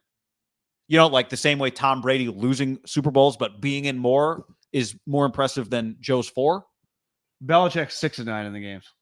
Or no, he's 9 of 12. Belichick was 9. Belichick and Brady were 9 of 12. 9. So they're 9 wins, 3 losses. 9 wins, 3 losses. That's very impressive. Yeah. You know, I don't. But I do think at some point, like, might have been 13. I mean, it was a lot. These things are really hard. Yeah. The margins are really thin. But I would say Bill and Andy get there a lot. Yeah, just the Niners as an organization could use a breakthrough in these moments. And we just watched the season. Look how hard it was to get here. Very Look how hard it was to get there in 19. It was really hard to get to the Super Bowl in 19. They had the lead. They didn't win it. So, I do think if you're around the ball enough, but, by the time let's say they're in the Super Bowl in 2 years, what happened in 19 has nothing to do with anything. What happened on January 30th, 2022 has nothing to do with anything. When they were fighting for their lives, and I go back to the Tennessee game, when they lost that Tennessee game, and it felt like we're starting to do all the scenarios, like what needs to happen, what needs to happen. It did not feel like at that moment, like, oh, he made the Super Bowl, though, 2 years ago. It's like, listen, he misses this year. Right. It's all gravy. Right. But he did it. He got there. I think the last 3 weeks leading up to this week, if Greg Papa says it's one of the worst interceptions or the worst, it's hard to tell. I don't know. I'm fucking not some historian. No, not one of the worst interceptions. One of the worst dropped picks. Like, that's a catalog I'd like to see. Who has that list? Yeah, I would say the last 3 weeks, one of the better, beside the 5 Super Bowls, one of the better 3-week stretches of my life for 49er football. Was there a drop pick in the Super Bowl against the Chiefs? Feels like there might have been. Do you agree with that, though? Like since the 90s, like that was 3 weeks. Rams beating the Cowboys like you did and sending their franchise into turmoil and potentially ending Aaron Rodgers at Green Bay. It was pretty unreal. Yeah, it's the way they beat the Packers also. I think the way they beat the Rams. Get to this the way game, they beat the Rams. The way they beat the Rams. The Cowboy game, whatever. But it was the fact that it was the Cowboys. The way they beat the Packers, and then the fact that they had a week of this build up to I think that's one thing that gets forgotten. And it was technically, it felt like it was luck because they rotate, right? They didn't put this game, even though they would have. It was the main event today. It felt like that. Yeah. Partly because, although the Bengals stole, they actually stole sort of the first game, the AFC Championship game, elevated up to the NFC game as the game got played. If Joe Burrow and Zach Taylor end up being Belichick and Brady, it'll age a lot better. But it's like, I don't think most people, even people that like me and you that love Joe Burrow, just the Bengals, the colors. Now, you could argue the Patriots back there kind of felt like that in 2001, right? But something about the Bengals, I don't know. It didn't quite, that felt more like a game like in late November. It did. Like that felt like the NFC Championship. Yeah. And it's not fair. Like the Bengals won, they're going to the Super Bowl. It's an incredible accomplishment. The Bengals are going to the Super Bowl. That's fucking insanity. That is insane. If I would have told you that at the beginning of the season, not a soul would have believed anybody. You would have been laughed out of the room. With Joe Burrow coming off an ACL. Laughed out of the room. They're going to the Super Bowl. Going to the Super Bowl. But it just felt a little off. No, the last thing I want to say about the Niner. Well, I said I'm an NFC guy. Yeah, I know. Me too. We're for sure. But the last thing about the Niner Ram game, I think what gets forgotten after a game gets played, understandably, like you move on to the next thing and the game was the game. The week leading up to the game, the week leading up to Niners Rams NFC Championship game was pretty sweet. I saw a few of these like on Wednesday, Thursday, like, all right, the game could get here already. I usually don't feel that way. And I didn't feel that way this week. Like, let's just move the game up and get to it already. No, the build up. It's why I tweeted it today. I love pregame warmups. I love the anticipation of a game, right? The hour leading up as the players are coming out, like all of that. And this is kind of your point on what the maybe Bengals Chiefs didn't have, partly because wrongly everyone thought the Chiefs were going to win, us included. But I came around.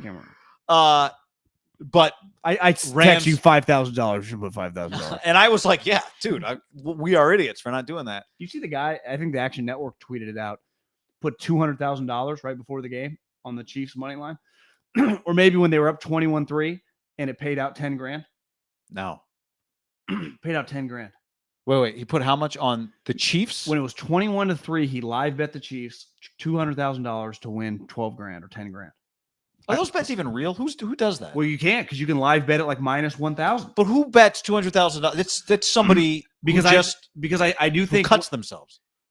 I think it's insane. Yeah, but if you have an unlimited amount of money, where could you feel confident just in a 2-hour period that you can just make 10 grand on your money just like that? I wonder if you just look at it like you would bet on a stock. But the thing with football, and I would just say sports, it can turn on a dime. And the Bengals had literally just done it to the Chiefs 2 weeks before. Now, at the same time, but it was 21-3. I can understand. They were kicking their ass. Mahomes had 3 touchdown passes. No, Kelsey was like making guys miss, running over guys. Like this guy, Travis Kelsey, looks like he's 22 years old. Ravel tweeted it. I do think. I mean, I think it happens probably. It's crazy. But if you had money, you would get bored. You just think like, I'll just make 20 grand here and there. Right. Just easy. Why would I? There's $10,000 sitting on my front stoop. I'm just going to pick it up. Exactly. Yeah. And then the Chiefs imploded. And then you get burned. And I thought, look, over the course of the whole year, you remember there was some talk about is Mahomes any good? Is Mahomes? And I thought it was all pretty stupid. The same way I think some of these questions about, well, I thought it was pretty stupid. I put that game more on him than I did Andy Reid. That last pass at the end of the first half that he threw to Tyreek Hill, one of the most insane passes I've ever seen. At the end of the first half. You have no timeouts. Now, you could argue, like, why did they design Tyreek Hill right there? Have a quick pass into the end zone. Don't even give him the option. No. Patrick Mahomes, after that pass, looked like a different human being. That was one of the worst half of footballs I've ever seen him play. Against, like, in a meaningful game against a good team. Yeah, they look rattled that they were in the game. Terrible. They look like front runners. They look today, of the four teams, by far the team that just imploded. It's just like, what the fuck is going on? Those 360s in the pocket, like, I'm the biggest Mahomes guy as there is, beside like his family and Andy and some of the staff members. But what does he do with the 360 stuff? You can't be doing the 360 stuff in the pocket. And it got him a couple times at the end. Lost yards. What are you doing? Sacks. It felt like he was not playing free. Like, I don't want to be too, 1950s columnist here, but I thought he kept trying to I thought those specific situations were an example of a player trying to make perfect plays. I agree. And the Tyreek Hill play, and then he just refused to take layups. Basic stuff. Now, again, we'd have to see the L-22. What was he looking at? But, I mean, just take 4 yards and slide. I agree. And they were, Joe Burrow outplayed Patrick Mahomes, right? In the second half, for sure. When it mattered. Yeah, but you just get more credit for what happens in the second. He outplayed him for sure. And unlike, I think one of the sideline reporters Joe Burrow had a pretty legendary day, I thought, just watching him, like, holy fuck. Well, one of the sideline reporters even said, like, Andy Reid's message to the team, like, we were here a few weeks ago. Don't let it happen again. Like, remember, being up. Said that a half? Well, that's what the sideline reporter said. It seems like a crazy thing that he would. Well, I could see him just like, hey, guys, we've been in this spot before. Yeah. Let's lock in, stay focused, pedal to the metal. Just keep doing what we're doing. But remember, this team came back, like, we got to stay focused here. I bet they talked about that during the week, right? Show these guys proper respect.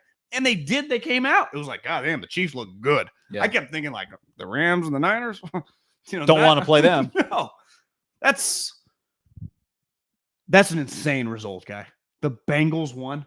I wasn't just tweeting to troll or anything. I thought to every ounce of my being, and let's face it, anyone talking shit does believe that the Bengals were going to lose the game, and then they're up, killing them. How good did Mahomes look early in that game? Just like, They lost the game. It all switched that final play of the first half. That fucking rattled them. Well, they looked because the rest of the game the way Klosky Tart looked after he dropped the pick. Yeah, and didn't Troy even mention it's like it's hard to like, you got to forget that play. It is hard because you're thinking like, did I just ruin it? Like, I bet Tart is just unconsolable in the locker room. And again, what does any coach say? It's not on one player. It's not on one play. The Niners didn't lose it on that play. That's where, to me, if that pick would have happened with 2 minutes left, was that on the final drive? The Tart play? Yeah. No, the Tart play came before their game-winning drive? Yeah, the Tart play came on the game-tying drive. Well, that would have been pretty big. But they easily could have punted it right back. There were 6 minutes to go. That was the drive where they had the third and long screenplay that McVay did. My bad. It was that drive. But they tied the game. Yeah. That's a big moment. There was 6:49 left in the game when he kicked that game time. Well, he doesn't have any timeouts. So it's 17-14. So you get the pick. He has no timeouts. Then if you're the Niners, now you just get one first down. That's 40, 80, 120. You're talking 240 seconds. Right? You do the math. Right? You're talking several minutes. Right? Now maybe the Niners go 3 and out and punt, but maybe not. They get the ball at midfield. He's definitely probably run it 3 times, right? Because they have no timeout. And then here's the other thing. It feels like that was a first down play. First or second down play. Yeah. That feels like a gut punch to the Rams. Didn't he get the first down the next play? The next play was the Odell Beckham 30-yard play plus the penalty. That was a killer swing there, guy. Yeah. So maybe, it sounds a little hyperbolic. I mean, just because who knows? I mean, why Tittle days? You're telling me like Ronnie didn't drop a pick in some of the. I mean, Montana they didn't win every year for 20 years. They lost a lot in the playoffs. Yeah, they had moments like they've lost this game before, even before Harbaugh. Like they have lost. Steve Young lost. Bill Walsh lost. They lost in games. There had to be moments. But the more I think about it, they're up 3, no timeouts. Pretty big swing. One first down guy you're talking. Then they get the ball back. Let's say 4 minutes to go, down 3. And you're just down 3. It's a pretty big deal because the next play, the more I think about it, is well, they're not on the plane going, well, at least we weren't the Chiefs today. No. No. Now, Burrow, I do think, here's a storyline prediction for 2022 football season. Like, are the Chiefs going to have a hangover after the way they just lost that game? I don't know if they will or won't, but that's going to be one of the storylines next year. Yeah. Are the Chiefs coming back with a vengeance? Have the Chiefs just lost a little juice since they lost the Super? Like, what's up with them? Because they kind of. Well, then are the Bills storyline more positive than theirs? Yeah, like why? Because Josh Allen's sitting there going, "That should be us." Now I see how close we were. But 13 seconds, they allow a field goal. I know, but to me, they have not been at the mountaintop yet before, and I think that's part of it. Like the Chiefs have won the championship, still clawing. and I think if you're the Chiefs, you're like, man, we could have like 3 championships by now. Yeah. And you know how hard it is. Well, because if we just beat Brady at home, we beat the Rams that year. We don't. I mean, last year they got their ass kicked. But you're right. They could have. We already got 2. We're playing for a 3rd. At minimum, we're just playing for our 2nd, and we're going to be the favorite. Well, the Chiefs also already kind of mail in some games over the course of the regular season. Yeah, they got a basketball vibe to them. So I think that's whereas the Bills, I think, are going to have. But I also think the 100 basketball miles an hour vibe from comes kick. when you throw the ball a lot. Like they just don't ever just take it. Running the ball takes a deep breath. That's true. Just he's not going to run the ball. Like we have enough evidence. He's calling plays like he's calling plays, and sometimes it really bites you. And part of it, and I thought this today, when you're going to let your quarterback cook, sometimes he burns down the kitchen.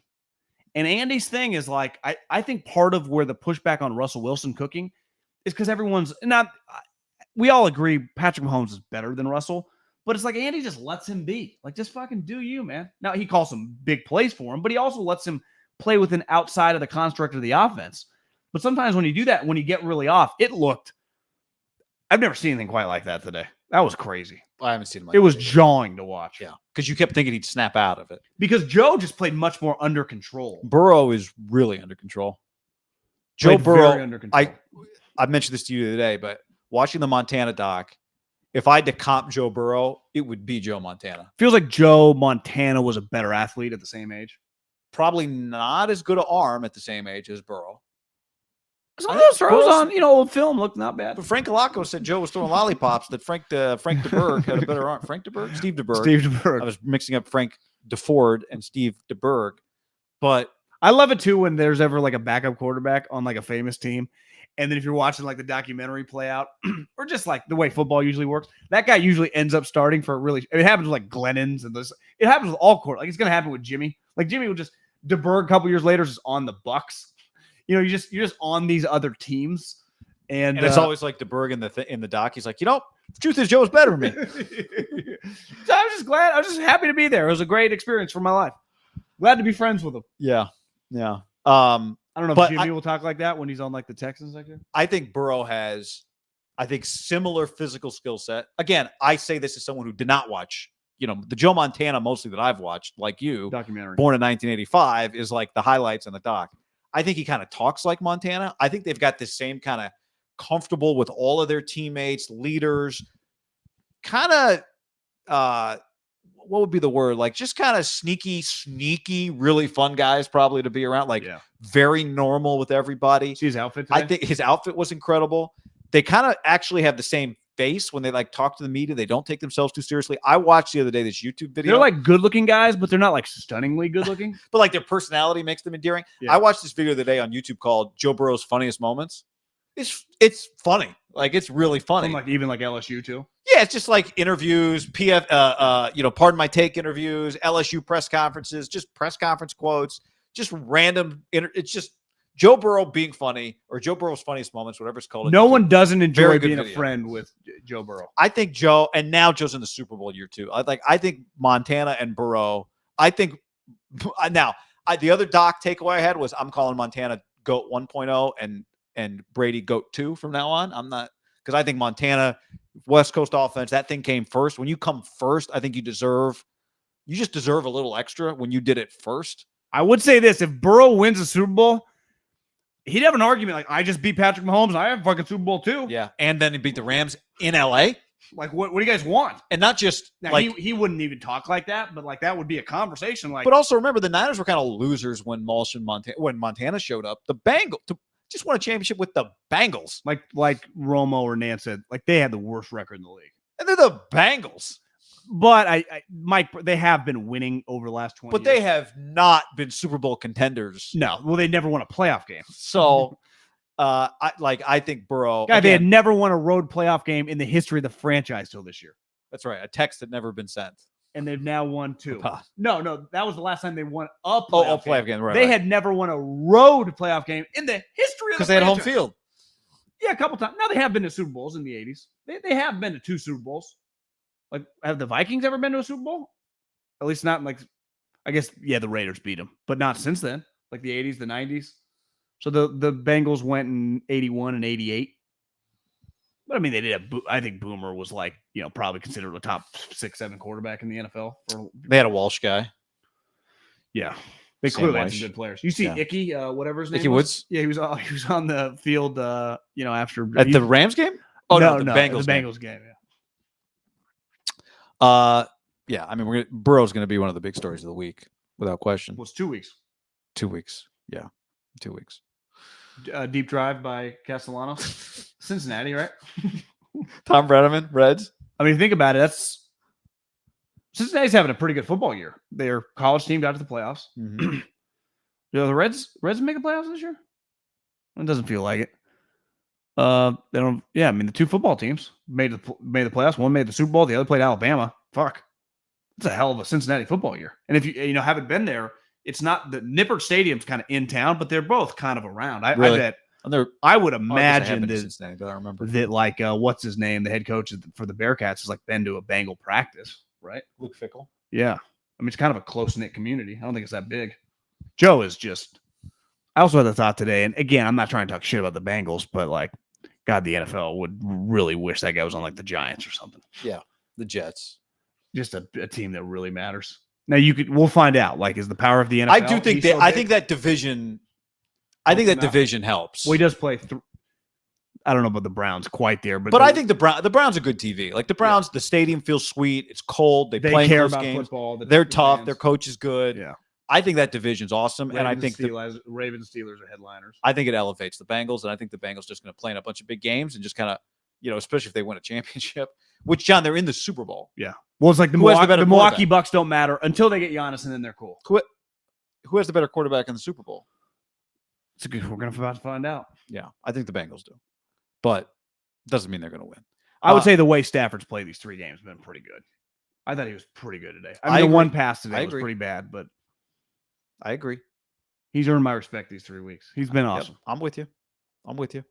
I mean, we could probably talk about the Bengals and Chiefs for a while, but Josh McDaniels got hired today. We could talk about that this week. Actually, we should be talking about it this week, but Mark Davis decided to shoehorn that bad boy in 15 minutes before the kickoff of the Bengals-Chiefs game, which in and of itself is a topic. I guess Dave Ziegler got officially hired today. Josh, as of this recording, has not officially been announced, but yeah, I mean, I wonder if they're just not going to do it officially because they wanted to give him some, like, we're going to totally blow it. It was more of a fuck you to the league. I do wonder, did you see this thing I saw Josh Dubow retweeted it because McAfee did this thing. Dubow tweeted out the stats of the Belichick guys. Once last week, it kind of felt like there's some Josh McDaniels thing might happen. Their record was almost in the 0.3, right? It was like 4-0-1 or 4-11. All the 7 guys that have been hired under Belichick. And they had made a combined 5 playoff appearances. Bill O'Brien has 4 of the 5. So it's like, I would say Bill O'Brien is a big outlier to the group, right? Patricia, Mangini, Crennel, Judge, Flores is good, but like clearly he was an asshole. People hated him. I talked to someone in the NFL that said very close to some people there. They're like, this guy, he was an asshole in that building. Like the reason he got run out was not he can coach. People despise the guy. So Josh McDaniels, I don't know. I think it's very, very risky. No one argues he's been one of the better offensive coordinators, right, in the league. When he was hired from the Denver Broncos, he was coming off he was known as like Kyle Shanahan and Sean McVay. Remember? It was like his personality. Now, I saw the Patriots retweeted something, or they tweeted something. They talked to him for like 10 minutes, him and his wife and his kids. Makes him come off very, very normal. And I know Patriot people think very highly of Josh. Like he's a very impressive guy. But when he ran the show, now I had someone DM me. He's like, you keep shitting on Josh, like Josh can't grow. He's like, well, you guys sound way different than you did 8 years ago when you guys did a radio show now on the podcast, or people improve 100%. But it's like, there is a level, like if they hired Jim Harbaugh, and I was told that like one thing that Mark Davis was uncomfortable with Jim, and I do get this. And I think we've talked about this on the podcast before, like John Gruden was bigger than the Raiders, and he didn't like that. And Jim, even though I do think it's a little different, would have been immediately bigger than the Raiders. Like Jim Harbaugh is just the biggest thing the Raiders would have by far. But I'd say the difference of John Gruden and Jim Harbaugh, you hire Jim Harbaugh, you are guaranteed to win. Now, I don't mean a Super Bowl. I just mean I would be floored if next year you don't have 9 or 10 wins. It would be a shock. Yeah. With Josh, like I have no clue. Do you? Like, do you have any feel for like, no, I bet he's going to put together a good staff. It's going to look good. They have some players on the roster clearly, but like, what's your Raider prediction? Like, I don't know. Like, what's Josh McDaniels look like as a head coach? So I think it's a good hire. And I think it's going to be I don't think it's bad. I'm just saying there is a huge level of risk when you factor in the Patriot guy and then his own little history. For sure. I think one thing that Josh McDaniels has that none of the other Bill guys have. How old is he? Like 43 years old? He's not even that old. Yeah, because he got that first job at what, 31 or something? One thing that he has that none of the other guys have, Mangini got 2 NFL jobs, but Mangini's second NFL job came shortly after his first NFL job, right? Back next year. Mangini did not have a lot of time to reevaluate. And if you probably haven't gotten to the point in the book yet, the Seth Wickersham book, It's Better to Be Feared, there's a lot of Mangini in there. 45. He's 45 years old. Okay. Because he was 31 in 2008 when he was hired, right? So that's what, like 13 years ago. One of the things with Mangini was he could not figure out, as hard as he tried, and he tried, to break kind of the habits that he got as a Bill guy, just how to interact with the media. Mangini would go through fake press conferences with the head of PR for the Browns, was the second job, right? Jets, then Browns. He'd go through these fake press conferences with the PR guy, and like the goal of it was just to try and loosen up and just not be the guy that he'd become. And he couldn't do it. Could not do it. Even though people say he actually, because if you hear him all coward or whatever, he's actually more normal than you think. He just couldn't. Mike Tannenbaum, remember when you're just saying he couldn't break the mold? He like had my words, felt like he kind of had the yips. He was trying to break out of that mold. Yeah. It's not that he was consciously trying to not be Bill and was struggling with it. So nobody has left Bill and come back and then left Bill again as a head coach, right? We talked about this the other day. Patricia came back, but Charlie Weiss never came back. Cornell never came back. Mangini obviously never came back. Who do you think their next OC is? I bet it's Billy O, don't you think? Feels like, Bill O'Brien would probably rather be there than with Saban. Be miserable either way. Might as well be miserable in the NFL. But I think Josh is viewed from people I've talked to, and I'm sure you have too, around the league, and I'm not breaking any news here, as a fantastic offensive coordinator. Like one of the best in the league. We've seen it. Yeah. I think they're going to be, now the question is, can they be as good on defense? I think they'll be better on offense than they were this year. This year was a mess offensively for them. Yeah. I think they're going to be better on offense. Can they be as good on defense? I think he's going to be good. Now, I thought Harbaugh was coming too, and I think that would have been a win. But I also think that it's possible. We'll see what this version of Josh is like. If he's a changed guy, it might be better for the Raiders just organizationally. Because the one thing with Jim is the Michigan's an outlier with Harbaugh. Harbaugh's usually not 7-8 years extensions. His other 2 jobs were not that way. Stanford was not that way. Once they got rolling, the Niners, obviously, it blew up, and people at Stanford don't miss him, and the Niners don't miss him. Like, I just mean, like, if you talk to the people, I don't miss working with Jim. I'm not saying Jim was unrisky. I'm just saying it guarantees I'm just saying, win. I think Josh has a chance to just be a little more stable And from that standpoint, I think it's a really good hire. I think Josh, clearly the Colts were going to give him a second shot. That situation was weird. Josh was going to get a second shot or be the next head coach of the Patriots. So he was getting another shot. I think it's like if you're Derek Carr, it's potentially. Well, I got an elephant in the room for you. Josh McDaniels spent all of his time basically with New England, and then this year with Mac Jones. Yeah. Tom Brady never made a lot of money. Mac Jones was a rookie contract. Part of Derek's contract is like Josh McDaniels is going to pay him $40 million. Yeah. He's going to want a $40 million quarterback who's proven nothing. You trade him to the Patriots? No, but I'm just saying, like, if I'm Josh, can I just play this year out before I extend you? Like, what? Why am I in a rush to extend you to a huge contract? Why would Josh pay him right now? He wouldn't. I don't think, right? Not at 4. Wouldn't you be? I mean, I don't know. Yeah, I don't. Unless he just thinks. Not. He just has never been around that situation. $40 million quarterback. Yeah. I mean, he's been around, but you would say this: Brady never was paid 40. He was treated like a 40. But my point is that I'm just talking about independently. They were able to build better teams with the money. Like Josh would be like, yeah, but he coached offenses with guys that, I mean, he did have. He's had some pretty good players. But when you just pay a guy $40 million, last year's offensive group. Am I off of $40 million? Is like, what's the going rate? I don't know, because I think they would say, let me hit free agency. The 2020 Patriots had offensive skill guys as if their quarterback was being paid $40 million.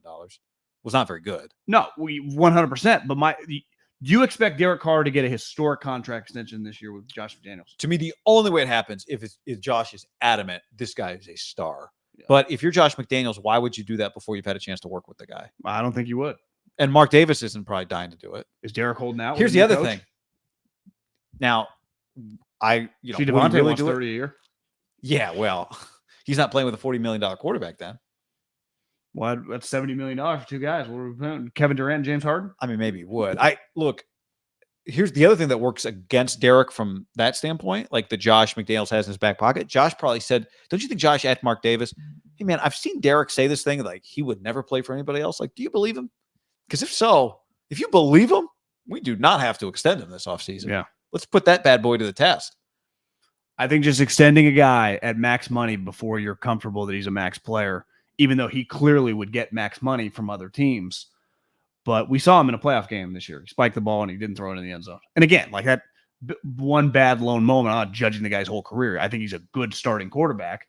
But like Dak Prescott, I don't like Dak Prescott at $40 million. And I get it's the going rate. It limits their team. Paying Derek Carr $40 million to me is just not good team building. It's just simply not. Well, don't you think Josh kind of falls in the Shanahan category? I'm not trying to count the guy's fucking pockets either. I'm not even trying to talk shit. I just think he's a $25 million quarterback. Count the guy's pockets. That's always something like, why do you care about his pockets? I'm just talking about building your roster when you pay a guy max money for that's the ninth best quarterback. I would say the only guys you really feel very good about just paying huge money are the top 4 or 5 guys. I never understand people who say that. Well, in a salary, I get it in like Major League Baseball. I don't care. I don't ever get it. I mean, I get where you're coming from. Like, don't worry about his money. Just let him live. I get that. But again, like fans, we come at the game from, everyone wants to be a GM. But in baseball, it literally doesn't matter, right? Well, it does matter in the sense that, like, it matters to the owner how much money you're paying a guy. So let's not act like we're living in this fantasy world where how much money you pay a guy doesn't matter. But the big teams like the Yankees, the Dodgers, and even the Giants, if they want, they can just cut guys. Like, yeah, but again, like you telling me even the richest owner doesn't go, $400 million, here you go, without thinking about like, is this player worth it? Is it going to pencil from like a TV standpoint? Is that why we're doing this? So I never understand the like pocket watching thing, because this is how we talk about building teams, and fantasy matters a lot. It's part of the fun of the game. So, yeah, the salary is part of the player evaluation. The player making $20 million and the player making $40 million do not get evaluated the same way. Yeah. Well, don't you agree that Derek this year at $20 million felt like such a good player because of his value as money? If I said $40 million, it's just not the same. I would not have looked at him the same if he was making $42 million. No, but you would pay an extra $20 million if I told you that guy can get you to the conference championship game. Yeah, but it's like because my point being, like, at a certain point, even your $20 million quarterback is like, what's the good of a bargain if I can't win a championship? Yeah. Right. Well, again, like I would say that when I'm saying with the salary cap going up, paying Derek Carr $28 million, good deal. But I'm telling amazing you, deal. They're going to want $41 million because that's just the going rate, and he would get that. if he just hit, if Hit he was free a free agency, agent this yeah. year, he would get $40+ million a year. But guys aren't free. Quarterbacks don't become free agents. No, they don't. I'm just going to be fascinated to see how Josh does the money with his quarterback. Because I think he's going to want to coach Derek Carr. He has a quarterback ready-made to Better than compete he's next coached in 2 years. What do you mean? Well, Derek's better than Dak, better than Mac, Oh, yeah. and he's better than And Cam. Cam. But Cam last year was making $1 million, and Mac this year was a 15th overall pick, making no money. Yeah. And that was a reason they could build up their offensive line, their tight ends. I wonder if Josh thought that Mac Jones was like the future, if he would have just stayed in New England. Hasn't part of it been 100%. I also think you just Josh McDaniels, like one thing about him going back, remember one of the stories like Bill's going to be more open with him. He's going to teach him the ways. Remember that story? It was like Bill, part of it was like, they paid Josh like $5 million a year to be the offensive But you're coordinator. right. Part of it's Bill doesn't involve anybody in anything. When Bill was going to teach Josh. Yeah. And I would imagine it does feel like their relationship was a little different always than some of these other guys. I don't know why. Maybe I'm wrong. The Josh and Bill, part of it because Josh and Tom, it just felt like Josh was on a different I level think the than some of evidence these is other there that coaches. they were different because, again, guys don't come back for the most part. 100%. I just would imagine Joe Judge. Bill's like one thing in that book. And it's just like the defining principle of Bill Walsh, who Bill Belichick is basically the small Northeastern curmudgeon version of. You do not overpay for guys that aren't max players. And like Derek's a really good player. He's like a fringe Pro Bowler, but he's not a max guy. The Cowboys literally just did it and everyone lost their mind. They paid Dak what? And we all like Dak. Good player. And if every team would take Dak, if the Cowboys were paying Dak $26 million, it would be awesome. They're paying him fucking 40. 40. I think it's going to be fascinating what he does with the quarterback financially. Yeah, I agree. Okay, it's enough of that. I mean, there's time for that, but you're right. Here's a hype. Can I ask you a hypothetical that needs to be asked today? Can't wait another day. Okay. If you were Kyle Shanahan, would you look into Tom Brady on Monday morning? Well, did you see Chris Mortensen's report about if you wanted Sean Payton, you had to trade for him? Yeah. Like, ultimately, if you want Tom Brady, they own his rights. Right. So you'd have to trade for him. But they need a quarterback. And I think they would do what Tom wants. Like if Tom said to the Bucks, I'm either going to retire or you guys. What I would like is for you guys to trade me. He wouldn't have to say I'm either going to retire. Well, Jimmy Garoppolo is the opposite of a quarterback that built Bruce Arians. No, it's true. It's true. So maybe you trade him some picks. But I'm just saying, if Tom said to Jason Light, Jason, I'm going to play another year, but I'm going to need you to trade me to the 49ers. I think Jason Light would say, okay, Tom. Like they don't get to treat Tom the way the Patriots get to treat him. I don't know if I feel 100% that good about that. He would just make him retire or keep his rights. It's ultimately the NFL. Yeah. And I mean, it's like Brady Trent and Williams Kraft, got his they owe way. you some stuff. Yeah, just fuck you. And I doubt it. It does feel like they like each other a lot. You're right. You don't have to do it that way. Yeah. That's just my guess. Do you think if he would want that? Tom? Yeah. Well, if you told me Tom, do I think he would want that? I think he would want to play for the San Francisco 49ers, yes. I think winning the championship 2 years ago probably satisfied him. And he gave it one more run because why not? He feels so good. I think winning without Bill. I think he knows Bill probably ain't getting 7. Right? Yeah, it doesn't feel like it. And he definitely getting 8. So at worst case scenario, Bill upsets the world and gets his 7th. Is he going to go win 8? No. Tom doesn't want to lose. If he pushes, I think he could sleep at night, but he doesn't want to lose. I think winning without Bill really satisfied him, and he gave it one more year. And I think you and I good. By the way, if you're listening to the podcast, not watching the YouTube, we did on Saturday a video about Tom. So we've got Tom takes that are up, and part of that video was we expect him to retire. Yeah. We think that this, ESPN has stood by the Darlington Schefter report, and that's what we expect. But with another year on his contract, they would have his rights. I don't know. I wonder if you would. If you're Kyle, if you just poke around a little bit, what's up? Yeah, I mean, I would take Tom Brady over Trey Lance next year 100% as my starting quarterback. And it's like, well, okay, so Trey Lance gets to play with Tom Brady. Yeah, you 100% do that. Be a little weird, but Tom is such a big upgrade over Jimmy. It's a no-brainer. Yeah, but you're right. He's not a buck. Like Derek Carr's a buck. What I mean is Derek Carr's a Bruce Arians quarterback. Jimmy Garoppolo is not. Tom come to Vegas? No, I'm just saying if Josh wanted to move on from that's an easier trade for them. It is an easier trade. AFC, NFC. makes a lot more sense for the Bucs. But why is Tom going to play for Josh McDaniels instead of just staying in Tampa? Why does Tom want to get? To me, the only reason Tom wants to get traded to the Niners is because he was at the catch game and grew up a Niner fan. Yeah, but Josh is his guy. I feel like they're like best friends, doesn't it? Or very close. I mean, you're right. It could, but Arians lets him do what he wants. But does he even like Arians at this point? I think Arians holds him back. Yeah. Little loosey-goosey. Brady want to relocate his family again after he's won a 7th, says Brandon on the stream. Fair question. Because part of the reason everyone thinks he's retiring is the family, right?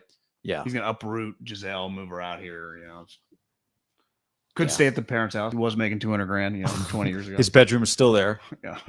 So I'd imagine they've upgraded houses. I think he still lives here. Tom Sr. Tom Sr.? Yeah, clearly. I mean, he still plays at the Cow Club, doesn't he? They got pretty good, I'm just taking a moment as we finish off this podcast to probably finish with the Niners-Rams game again. I don't, not that I have another take that I need to get in, but it was a remarkable last 3 weeks. It was. You and I talked about this a lot from like the podcast standpoint. If you had said, all right, you get all but 2 weeks of the season, you would take that every year. Every year. But then you get there and you go, well, I mean, it's not being greedy. You're there at that point. You might as well go all the way. Good thing is, like, Seattle doesn't have the first-round pick either. The NFC West isn't really loaded with first-round picks, right? Seattle, Niners, and the Rams. No first-round picks. Think about that.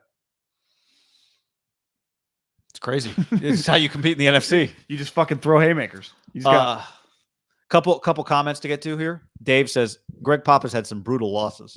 Yes. Maybe it's him. Never won a Super Bowl. Wade says sleeper best pod. Do this all week, fellas, leading up to the Super Bowl. And Austin says gonna miss the daily YouTube streams. Ham vacation time.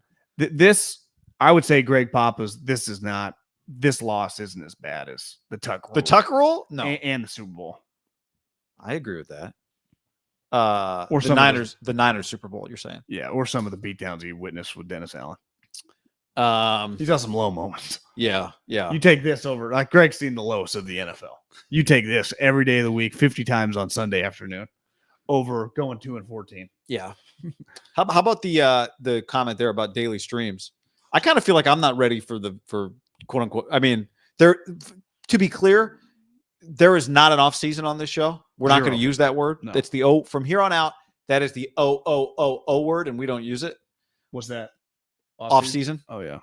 We'll probably have to use it a few more times just to hammer this I home. don't know where you're going there with the O word, but we can stream tomorrow. I feel like we should kind of just keep streaming, see how it goes. People keep coming, we'll stream. Al says Jimmy G bidding starts now. Capital N, capital O, capital W.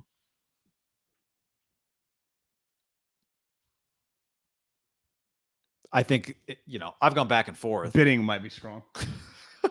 Well, I mean, it's true. It probably doesn't start now because you got all these new coaches, right? That need to figure out. It's we're gonna have a podcast that's dedicated to this because there's gonna be a huge story about this in the next month, right? Yeah. And I would say it starts that's a good idea. Probably mid-February. What's just gonna be a story? But I mean, the idea of like a Jimmy G value show.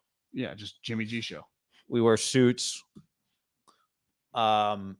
Brandon Hill on the stream says the 3rd and 2 where they put Trent Williams in motion and then tried to trick it up with the pitch to Juice was a really bad decision. I agree. It's a strong take right there. I appreciate just a simple Marjanovic 86 says Jay Middle a backwards hat kind of guy. Well, see, here's the thing. Tell the story. Well, when you don't have hair, I can do whatever I want. I don't fall in the same category as backward hat guy with hair. You just why? What's the difference? Well, I'm fucking bald. But what does that have to do with what does that have to do with anything? I just allowed to put things on my head. Like you're saying, your point is that because you're bald, a hat backwards does protect your head and serves a purpose. I'm just saying I don't fall under the same rules as hat guy with hair. But I don't understand why. Because I don't have fucking hair. But I don't get what's on my head. Like you just get to do your hair. Like I just have nothing. Like it's nothing. But I could say I can wear a backwards hat with hair because sometimes my hair is messed up and I just put the hat on. And I don't judge that either. But like, Collins, the Romo, but he actually has changed. Like, I just think bald guys I would say consistently wear hats more. Well, I would actually say I this. also I don't think think if we don't Colin should have shave- changed his take because he just said that but he's right. Like, society changes. and I it's agree just- with that. But my point is, fitted backward hat guy is different than snapback backward hat guy. Snapback backward hat, cooler. Fitted backward hat, weird. I would say just snap backward hat guy. Just snapbacks are just much more in vogue these last couple of years. Yeah, Kind of cool. yeah. It's kind of like beards. Fitted used to be like kind of so hard to get a fitted. Part of it was like baseball is really cool when we were kids. Griffey. With Griffey, the Griffey Yeah. story. No. Griffey did not wear a backwards hat because it was cool. Griffey wore a backwards hat because it was his dad's hat and it was too big for his head, like as a kid. Oh. So he put it on because, if it's too big, it comes over your eyes if the brim is forward. So you flip it around. But my point with backwards hat for a bald guy is that it's still protecting your head. Yeah, but I'm just saying, I just our rules with our head are just different than your rules. Is my point. That's just a fact. Speaking of bald guys, we got. Because you'd be lazy without putting something in your hair, right? Well, For it takes me, some it's like- effort. Yeah, it takes some effort. I mean, 2 seconds to go like this. Well, I gotta like For me, wet like, it. I gotta shave. Like if I just not feeling shaving, Okay. Yeah. because you can't have a cul-de-sac in your mid-30s, late 30s. About 8 teams will give at least a first for Jimmy. Don't be blinded by your hate, says HR. Big Idiot says, I long for the day that we can stop debating Jimmy's value. Okay. Brian Daboll and Nathaniel Hackett this is the reason you wear that hat backwards. It's because the brim makes you look like Joe Torre. I know. Funky. It's weird. Those imperial hats are cool, but they got like a weird top. The next ham hats will not be as cool as those hats are. Nathaniel Hackett. I watched his press conference. The new coach of the Broncos. Yeah. No notes. Extremely enthusiastic. Very likable. Guy, he was a neurobiology major at UC Davis. He's very intelligent. Like But not just intelligent. I know, fun. but he's an energy guy. But it's like when I heard his major at UC Davis, when I heard his major, I went, I get why Aaron, like, were they just intellectually Aaron separate respected from the it. tournament? Yeah. His personality. I bet a lot of players around that guy, if you're into that kind of vibe, because I would say he's the opposite of like Kyle. I mean, he's a very just always going to be happy, high energy. Yeah. Not that Kyle's not, energetic, but it just could probably be a little more negative. His disposition is a little more positive, Nathaniel Hackett's. Yeah. Kind of McVay, I would say, a little bit. Yeah, I also think he's in the category, man. Like, I think guys, not always. I said this to my dad the other day. I'm like, I got a theory that kids of coaches it's like when you start learning the piano at 8, it just comes a lot more naturally to you. Yeah. And you can add levels. And my dad goes, well, do you think Rex and Rob Ryan would have been head coaches if not for their dad? And I'm like, well, he didn't say head coaches, but football coaches. Rob was not. And I'm like, yeah, probably not. Good point. If Buddy Ryan was not a coach, Rex probably wouldn't have become a head coach. So it's not always, I think the more intellectual guys like the Shanahan type. And obviously Hackett was on the Bill Walsh tree. One thing he said is that he brought his dad to a training camp practice when he was a young coach. At the with the Jets? It was the Bills. Bills. So he let To it had him watch him and coach him. his dad never became a head coach in the NFL. I know. Well, his dad's resume is long. Yeah, Story. moved around a lot. Was on the Raiders. Turns out the Habermans bought their house in Davis from Papa Hackett. But he had been gone for a long time. Yeah, so they sold the house. I guess so. Nathaniel's. I heard this story this week. I didn't tell you this. Nathaniel has a younger brother. Yeah. Who's had a kid that went to the same school as one of my sisters. Dropped my sister off at the house and told my parents, like, "Hey, I used to live in this house." I guess it became a house where like a bunch of football players lived in this house for a long period of time. Oh, he would rent it out. He'd rent it out to like Gotcha. football guys. So we got to talk to Nathaniel Hackett at some point, and I'll show him a picture of the house and say, "Do you know this house?" Well, you see that I think he took a lot of pride in the UC Davis thing. Like, that's a big deal in his life. He right? did. It's been a big deal in his family. It's a big deal. This just reminds me. You just remind me. I got a DM I got to read real quick here before, and then we can. From Nathaniel Hackett. No, from Nick King, UC Davis guy. He said he tweeted a photo, or he sent me this tweet that Dan Hawkins had. Proud of UC Davis alums. Green Bay Packers Nathaniel Hackett. Rams Ejiro Evero. I guess the Rams have a guy named Ejiro Evero who's a UC Davis guy. And Niners operations manager Michael Slapp for going deep in the postseason. 1P. He says, always appreciate the Davis shout outs on the pod. Got to call out another Davis alum, my guy Mike Slapp.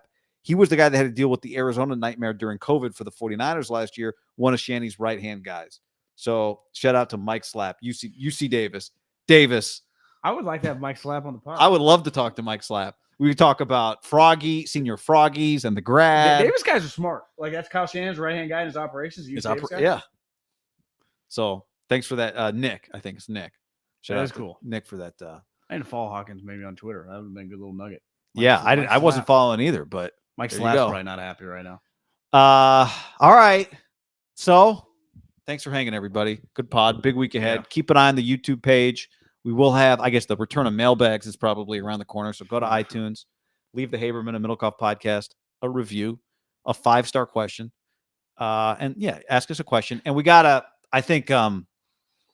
start pushing this shave it or save it now that football season. We gotta get back. We had something there, and we lost momentum with it. Trey. What was the one you said the other day? Tibbs. Oh Tim my Thibodeau? God! I mean, it's already gone. Like he didn't say it. Just like it's gone. It's terrible. It's an awful look. Yeah, but he doesn't even give a shit. So it's like at a certain age too. It's like, wow, he's single millionaire. He doesn't care. Hit that like button if you guys are here. Thanks for hanging with us. Share the podcast. We just continue on. This week is no different than a game week. We did it.